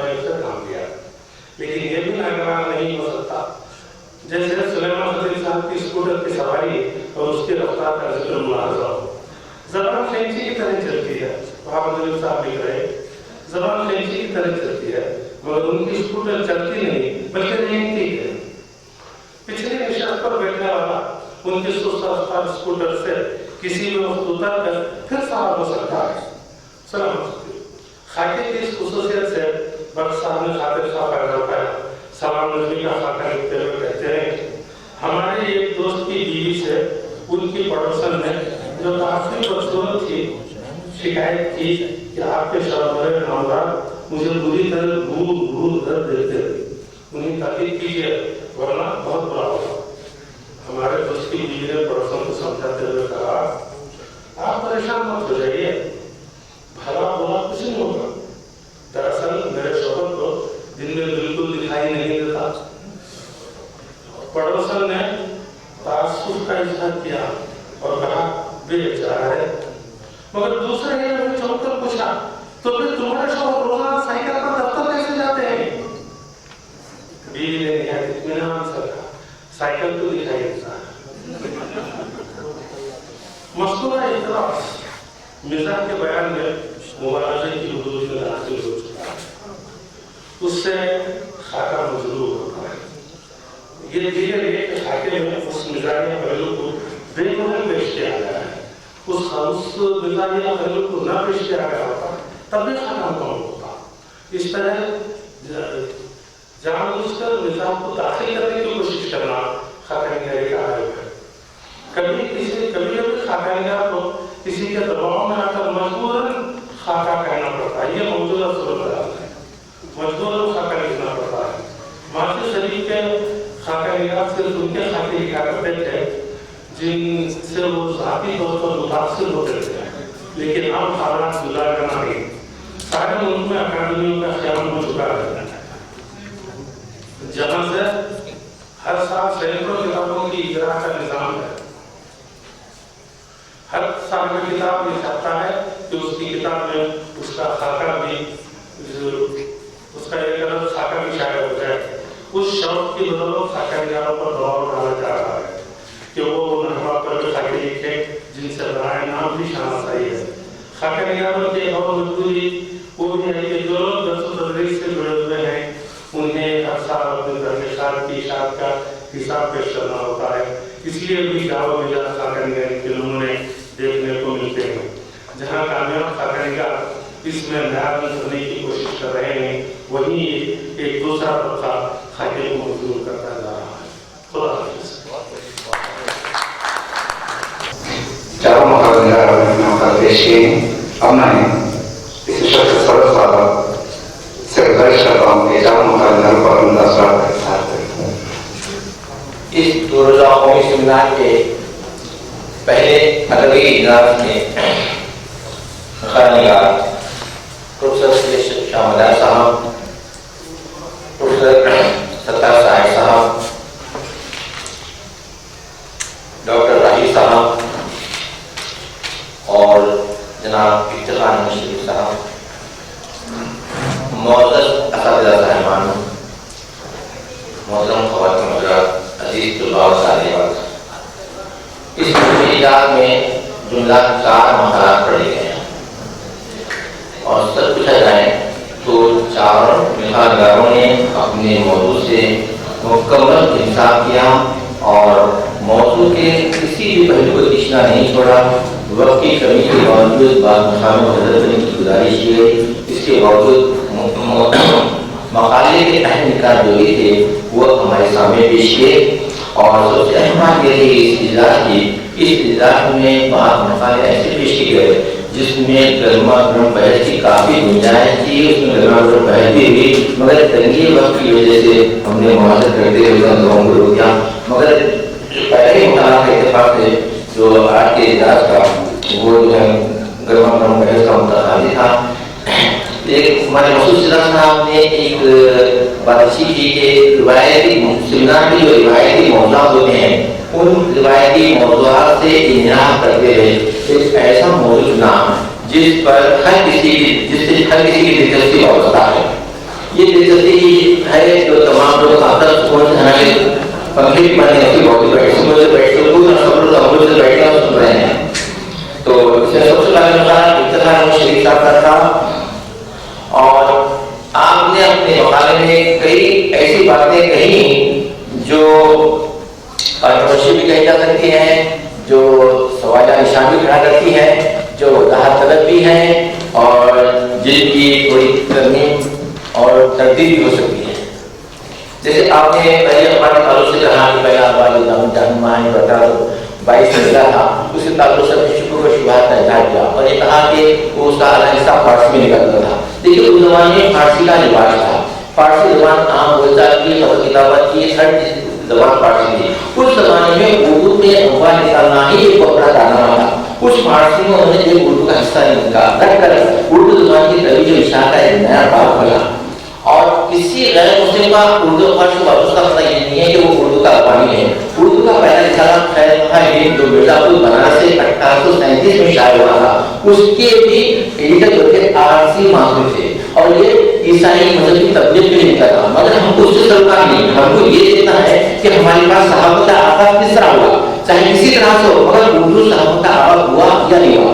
और ये अजीब इस्तेमाल है कि हमारे उर्दू अदब में अंग्रेजों के जरिए जितनी भी तहरीका शुरू की गई है उससे अंग्रेजों को कम और उर्दू को ज्यादा पैदा हुआ है। उर्दू अखबार में जो है अंग्रेजों ने अपने मगरबी फन उलूम और अपनी पढ़ाई के लिए निकाला था और मुसलमान बादशाहों की मुसलमान को परस्ती और उनको ऊंचा दिखाने के लिए निकाला था। मगर यही अखबार उनके लिए आगे जाके हत्या का काम बने और इस तरह हजूर ने पंजाब के मुशाहिदे उन्होंने किसी खान मुसद के लिए निकाले थे रखे थे और कोई जदीद नस्ल के आस मौजूद बने। इस तरह कोई विजय वाले उन्होंने सिर्फ अंग्रेजों को हिंदुस्तानी तहजीब सिखाने के लिए, उर्दू जुबान सिखाने के लिए, उर्दू हिंदुस्तानी अवाम के रसूम से वाकिफ करवाने के लिए शुरू किया था। मगर यहीं से उर्दू नस्ल का आगाज होता है। तो इस तरह अंग्रेजों की जितनी भी कोशिशें थी हमारे उर्दू भाषा के सिलसिले में वो हमारे उर्दू के बहुत नेक पाक साबित हुई। तो इसी तरह ये अखबार की इजराई भी जो थी जो ईस्ट इंडिया कंपनी के बोर्ड के साथ उसको जो वोट रखती थी ईस्ट इंडिया कंपनी की, ये अखबार की इजराई से वहाँ पे नया बात किया सहाफत का। हमारे सहाफत का ये ना जब जागीरदारी निजाम था, जागीरदारी निजाम में सहाफत का कोई तस्वीर नहीं था। तो ये हमारे पास जो तस्वीर आया है जमहूरी तस्वीर ये सिर्फ अंग्रेजों की देन है। तो ये कहना ये सहाफत का आगाज होता है जाम मासी होता है और जिसके पहले मोदी जो थे आरसी मासूम को ये नाम थे। तो दूसरी बात ये है कि आप ये कह रहे हैं कि आज के दौर में अब उर्दू अखबार पढ़ने वाले काफी कम हो गए। इसकी एक बड़ी वजह तो मैं लोगों का सच चीज है ये जो टीवी और मोबाइल है सबसे बड़ी वजह, क्योंकि खाली आज के दौर में कोई भी किताब हो अखबार इंसान पढ़ना ही नहीं चाहता। उसका 90% वक्त ना या तो टीवी पर या इंटरनेट पर या फिर मोबाइल पर सब रहा है और दूसरा नौजवान का तरीका अब रहे दूसरे लोग तो वो लोग ना अपने काम की चीजें अहम दिलचस्पी का मौजूद है उसके कारण अखबार को ताला करते हैं क्योंकि टीवी से तमाम अहम प्रोग्राम उनको मिल जाते हैं। अब इसका खास मौजूद है अदबी है मजहबी है कोई और मौजूद है उसके लिए ताला करते हैं या जो कुशल लोग हैं उनके लिए अखबारों की पसंदीदा जरिया हो सकता है। मगर आज कल नौजवान तबका जो है सिर्फ अखबार बताए नहीं बल्कि हर किताब से दूर बढ़ रहा है। इवन इनका जो इम्तिहान का निसाबी किताबें हैं वो निसाबी किताबें भी जो है ना सिर्फ वो इम्तिहान के लोग पढ़ रहा है। पहले का दौर खत्म हो गया है। और आपने कहा कि हमारे पास ऐसे देखिए हमारे पास यहाँ है दूर से सालार बारवा हैदराबाद से सियासत मुंशी इतमान ऐसे हमारा रहमान ऐसे मायना दोबारा हैं जो दूसरी जबानों के हम पढ़ना है दूसरे मगरबी ममालिक के लिए हम पढ़ा सकते हैं। ऐसा अखबार है ये देखिए बात अखबार को मकान पुलिस के खाते निकल रहे हैं वो कुछ छोड़िए आप तस्वीर के दो बोलते हैं एक मंत्री एक मुस्बत आप मुस्बत को लेके चलिए जो हमारे उर्दू में तस्वीर इशारा का दर्जा बनता है। देखिए मंत्री कोशिश तो हर जगह में हुई है हर तरह के हर जगह मदद के लिए कई तरह के किसी जबान में भी वही हर तरह से हर जगह हुई है। मगर हम लोग उर्दू जबान की बात करते हैं उर्दू अदब की बात करते हैं तो हम मुस्बत चीजों को लेना चाहिए वहाँ ये देखना चाहिए कि इससे उर्दू जबान मतलब क्या पता हो रहा है। उर्दू जबान मतलब एक इशारा पढ़ रहा है एक अखबार पढ़ रहा है उसकी इशारा पढ़ी है पढ़ने वाले का कार्य का एक तबका पढ़ रहा है ये कार्य का लोग क्योंकि हमारा अखबार पढ़ना शुरू कर दो ये चीज क्यों नहीं सोचे यकीनन कॉर्पोरेट तबके वाले अपने मकान की खातिर मुनाफे की खातिर कुछ अपना जहन एक मखसूस ग्रुप बनाने की खातिर हमारा निकाल रहे हैं। अब देखिए आपको जो चीजें बातें हैं। उन्होंने ये टीवी शुरू किया, ये टीवी जब शुरू किया हमने देखा कि उर्दू दुनिया में इंकलाब, टीवी दुनिया में इंकलाब आया, वो उससे हट गया। आप यकीन मानिए न्यूज़ की हद तक सबसे अच्छा चैनल जो है वो है टीवी का। मैं तारीफ नहीं कर रहा हूँ, मैं किसी का प्रार्थना नहीं करूँ, आप देखिए सबसे अहम कवरेज होती है हिंदी में टीवी पे आती है, उसका कवरेज जो होता है बहुत अच्छा होता है। हम ये देखेंगे तो राहुल जी ने शुरू किया था या कोई और अवसर ने शुरू किया था, हमको ये देखना है कि उर्दू ज़बान में हमारा सरमाया क्या बढ़ा है, हमारे पास क्या फिल्म बना है और क्या अदब आ रहा है, हमारे पास क्या चीज़ें इजाफा हो रही है उर्दू ज़बान। अब देखिए मोदी साहब लगाऊँ दो मजदूर के गड़ा खोद रहे थे, एक साहब से पूछा कि क्या करते हो, तो उसने एक मजदूर ने कहा कि मैं गड़ा खोद रहा हूँ। दूसरे ने पूछा क्या करते हो, क्या कर रहे हो, तो उसने कहा कि यहाँ पे मल्टी स्टोरी बिल्डिंग बन रही है, उसकी बुनियाद खोद रहा हूँ। काम एक ही नजर का है मगर सोच का फर्क है।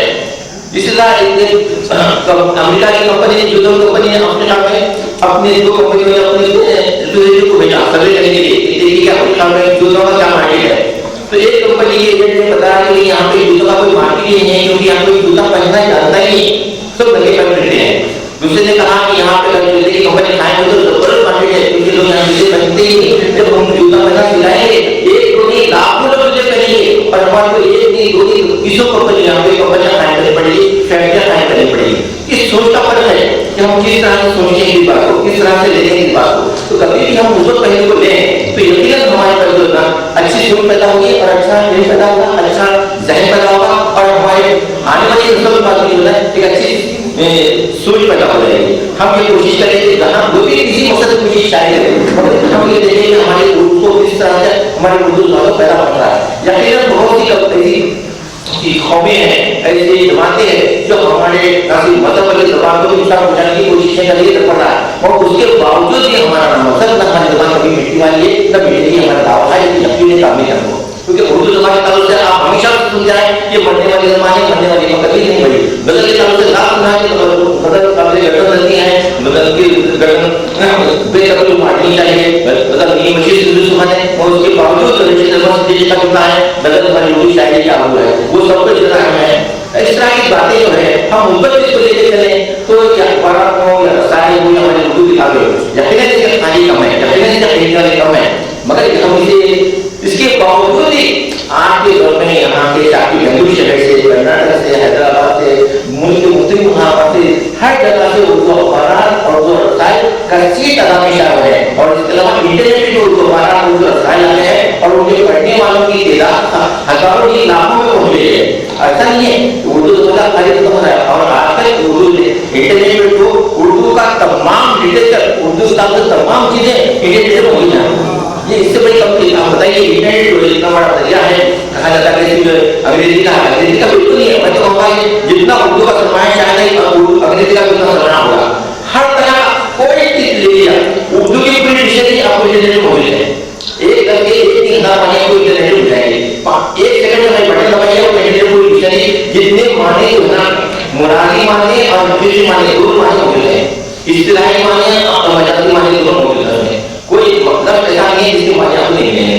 तो हर चीज मौजूद है, हर शायर के ताल्लुक से, हर लड़की के ताल्लुक से, हर दिल के ताल्लुक से और मौजूद के ताल्लुक से पूरा इंसाइक्लोपीडिया जो ना आपके इंटरनेट में मौजूद है। तो हम जो ऊपर चीजों को स्कूल करते जाएं और रोशन करते चीजों को देखते जाएं तो ये तमाम चीजें तो हर वक्त रहेगी। यकीनन फूल के साथ कांटे तो लगे रहेंगे, हम कांटे लेकर फूल के कांटे लेंगे तो फूल को छोड़ देंगे, धंधा नहीं करेंगे, फूल को यकीनन पसंद करेंगे तो लेकर आगे बढ़ेंगे। तो इसीलिए जो है यहाँ पर हमको उर्दू लफ्ज़ आता है, उर्दू में जहाँ भी चीज मिली है जो भी कोई चीज का चाहे किसी मकसद से करे, मगर हम देखेंगे कि हमारी ज़बान को पैदा हो रहा है नहीं, हमारे अदब में दामन वसी हो रहा है नहीं, अदब में इससे और क्या पहले पूछने वाले हैं उसके खाली बैठने वाले हैं, ये सब चीजें हैं। और एक बात दूसरी है, हर अखबार का एक हल्का होता है खाली का, वो अखबार जो है अपने खाली के हल्के को ज़हन में रखकर उनकी जो ख्वाहिशात उन ख्वाहिशात की तकमील करता है। ये बात है कि हमारा उर्दू खाली तबका ज़्यादातर मजहबी चीजें पसंद करता है, इसलिए हमारे अखबार वाले वो मजहबी सफा भी हफ्ते में एक बार शाया करते हैं। इससे हटके अदबी सफा भी होता है, आपके स्पोर्ट का सफा भी होता है, मुख्तलिफ किस्म की सफा ख़वातीन के लिए, बच्चों के लिए कई सफा के सफा होते हैं। क्या चीजें आज के दौर में उर्दू अखबार में नहीं, ये बताइए मुझे। तिब्बी मालूमात है, हर तरह की तिब्बी मालूमात आपके लिए अखबार मौजूद है, हर तरह की कोई भी ऐसी नहीं है जिसको अखबार ने छुआ नहीं है। हम किसी एक को पकड़ नहीं हुआ, पूरी जिंदगी सालान गुजारी है। नहीं बिल्कुल नहीं, बिल्कुल साथी तजुर्बा नहीं, हर एक अपने नजरिए, हर एक अपना सोचने का ढंग होता है।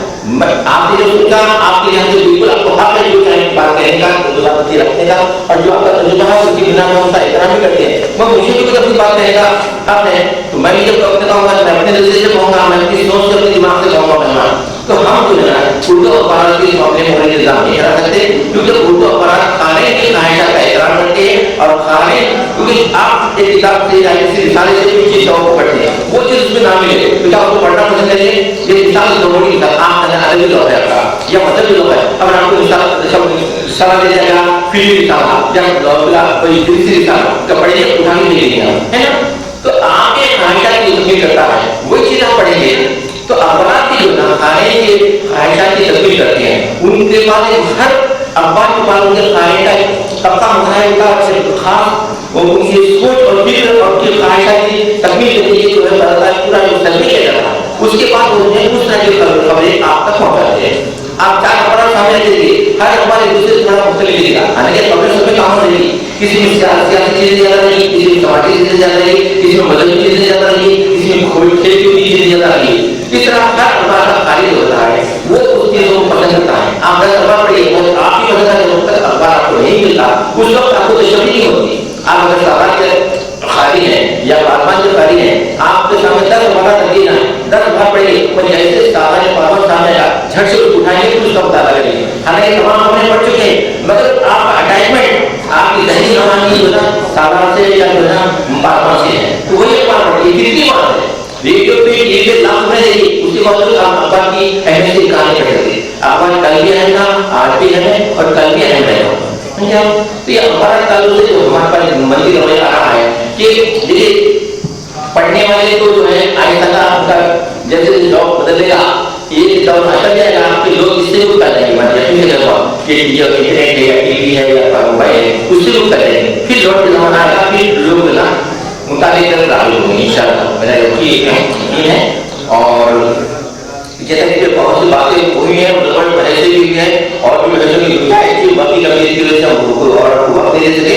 वो बहुत अच्छा मसला था, इसने बात खोल दिया और हमारे संग्राम में आज अदबी इजलास में गर्मा गर्मी पैदा कर दी। और किसी भी अदबी इजलास की का सूरत है कि उसमें गर्मा बहसें हों और आवाम में खुशूमत पैदा हो, ना कि लोग सोते रहें, आराम करते रहें, बल्कि आपके खाली लोगों ने तंदीर सुना और सुना, बल्कि सुन के अपना रद्दोबल भी लाया गया। और मुबारक आपको बहुत अच्छा मसाला पेश किया, आपकी शुरुआती मंच रही, इससे आइंदा की मसाले भी बहुत सामने आ रहे हैं। शुक्रिया आपको, मैं इस खाना मसाले पेश कर आपको दिली मुबारक पेश कर देता हूँ। इस सेशन का दूसरा मसाला था प्रोफेसर सत्तार साहब का। सत्तार साहब खुद शायर हैं, बहुत अच्छे नाकाल हैं। उन्होंने एक अच्छा तरीका क्या किया कि उन्होंने मेरे इलाकों का मुख्तर कर लिया, हैदराबाद, ये आगरा, फिर आगरा में कर्नाटक, रायलसीमा, फिर इस तरह उन्होंने क्या कि वहाँ के जो अहम शोरा थे उन शोरा का इंतखाब कर लिया, उन अहम शोरा के पास अहम नजरों का इंतखाब कर लिया। अब वहाँ पे गुंजाइश नहीं है उनके इजलास करने की, तमाम अहम चीजों को समझ लिया बहुत ही तरीके से। इसीलिए किसी ने कोई सवाल किया ना, सवाल करने की गुंजाइश थी, बहुत ही मुकम्मल यानी भरपूर और भरपूर वक्त और जामे मिला था। बहुत बहुत मुबारक। और आपने बहुत ही सलीम जितनी अहम शुरा थी उनकी अहम चीजें थी उनको तमाम आपने बहुत ही सलीम से और बहुत ही मुख्तसर और जामे मिला पेश किया, बेहद मुबारक। तीसरा मसला हमारे डॉक्टर अली साहब का था, और ये डॉक्टर अली साहब ने एक नई सिंह अफसाना है उसने अपना मकाला पेश किया। आपने अफसाने को उर्दू अदब के लिए करार दिया है अपने मजमून में। देखिए हमारे पास उर्दू अदब में जितनी भी असनाम है वो ज्यादातर या तो मशरिक़ से आई है या मगरिब से आई है। मशरिक़ से आई असनाम की दास्तान है, मतलब ये गज़ल है, कसीदा है, ये है। और जो असनाम मगरिब से आई है उसमें जो है नावल है, अफसाना है, तनकीद है, इशाया है, जुबोतात है, اس طرح کی مغرب جب مسجد سے لفظ آئے گے ان کے نام تو ہمیں مینوان ہوئی لیے داستان کو داستان لیا بدل گیا مصنوی کو مصنوی لیا سیدھے کو سیدھا لیا مگر مغرب سے جب آئے ہیں ان میں ہم نے بعض اصناف کے نام کا ترجمہ کیا جیسے شارٹ اسٹوری ہے تو مختصر لفظ کہا پیڑھی ہے تو ترجیح کہا اور ایسے ہے تو عشاء کہا مگر بعض اصناف ناول ہے تو ناول لے کے رکھا ہم نے رپورٹ ہے تو رپورٹ راشی رکھا ہم نے تو اس طرح جو نا ہم نے جو اصناف یہ مغرب سے لیے ہیں جو مشرق اردو کی بہت اصناف اس کے اندر دامن میں ہے تو یہ افسانہ کی جو نا مغرب کی دین ہے اس شاعر اسٹوری کا ترجمہ ہم مختصر تھا اب یہ آج جو لکھتے ہیں مجھے حضرت مرٹو کی اختراع ہے کہ انہوں نے جو افسانے شروع کی ہے تو اس افسانے کی جو ہے نا آج تک کوئی مکمل تعلیم طے نہیں ہوئی جیسا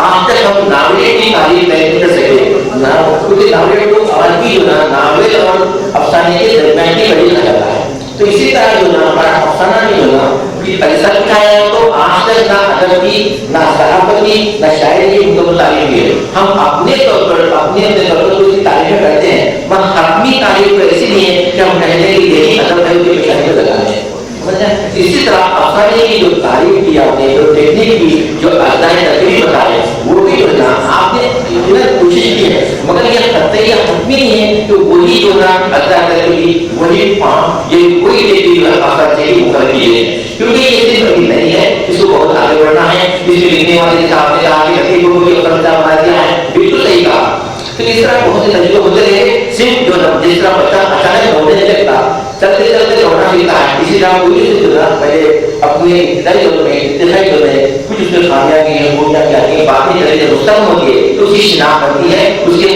اجزائے بھی بنتی ہے اس کی دیکھنے بھی بنتی ہے اس کا فارم بھی بنتا ہے میں بہت اچھا بتا کہ آپ نے اپنا مقام پیش کیا اور بہت اچھی بنی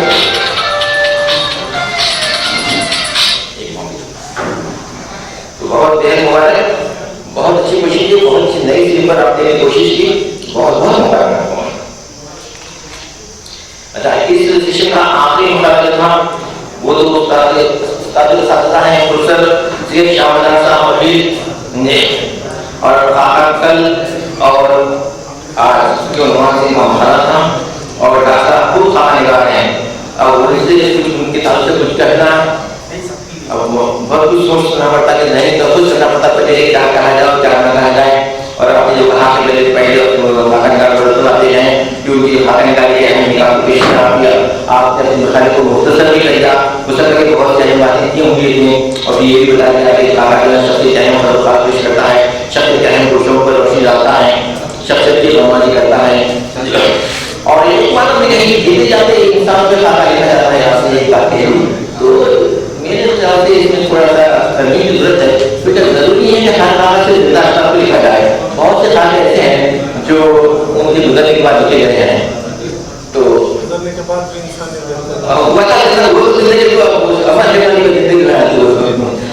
تھوڑی سی اس میں ہے بہت اچھا مطلب پیش کیا آپ نے اور ہم جب شاید اگر شاید ہو جائے تو مکمل بھائی کا مطالعہ کریں انشاءاللہ فلحال آج کے اس اجلاس میں جو چار مخالف پیش ہیں اپنی موجود نگاہ نے اس سے بھرپور انتخاب کیا ہے کوئی کوشش پچھنا نہیں چھوڑا ہے اور نئے نکال کرنے کی کوشش کی ہے اور مخالف اور سمجھنا کا عنوان ہے اس سے برابر انتخاب کیا ہے میں ان چاروں نگاہ کو اپنی جانب سے ویڈیو مبارکباد پیش کرتا ہوں اور اسی کے ساتھ آپ سے میں اجازت چاہتا ہوں. جے شکریہ.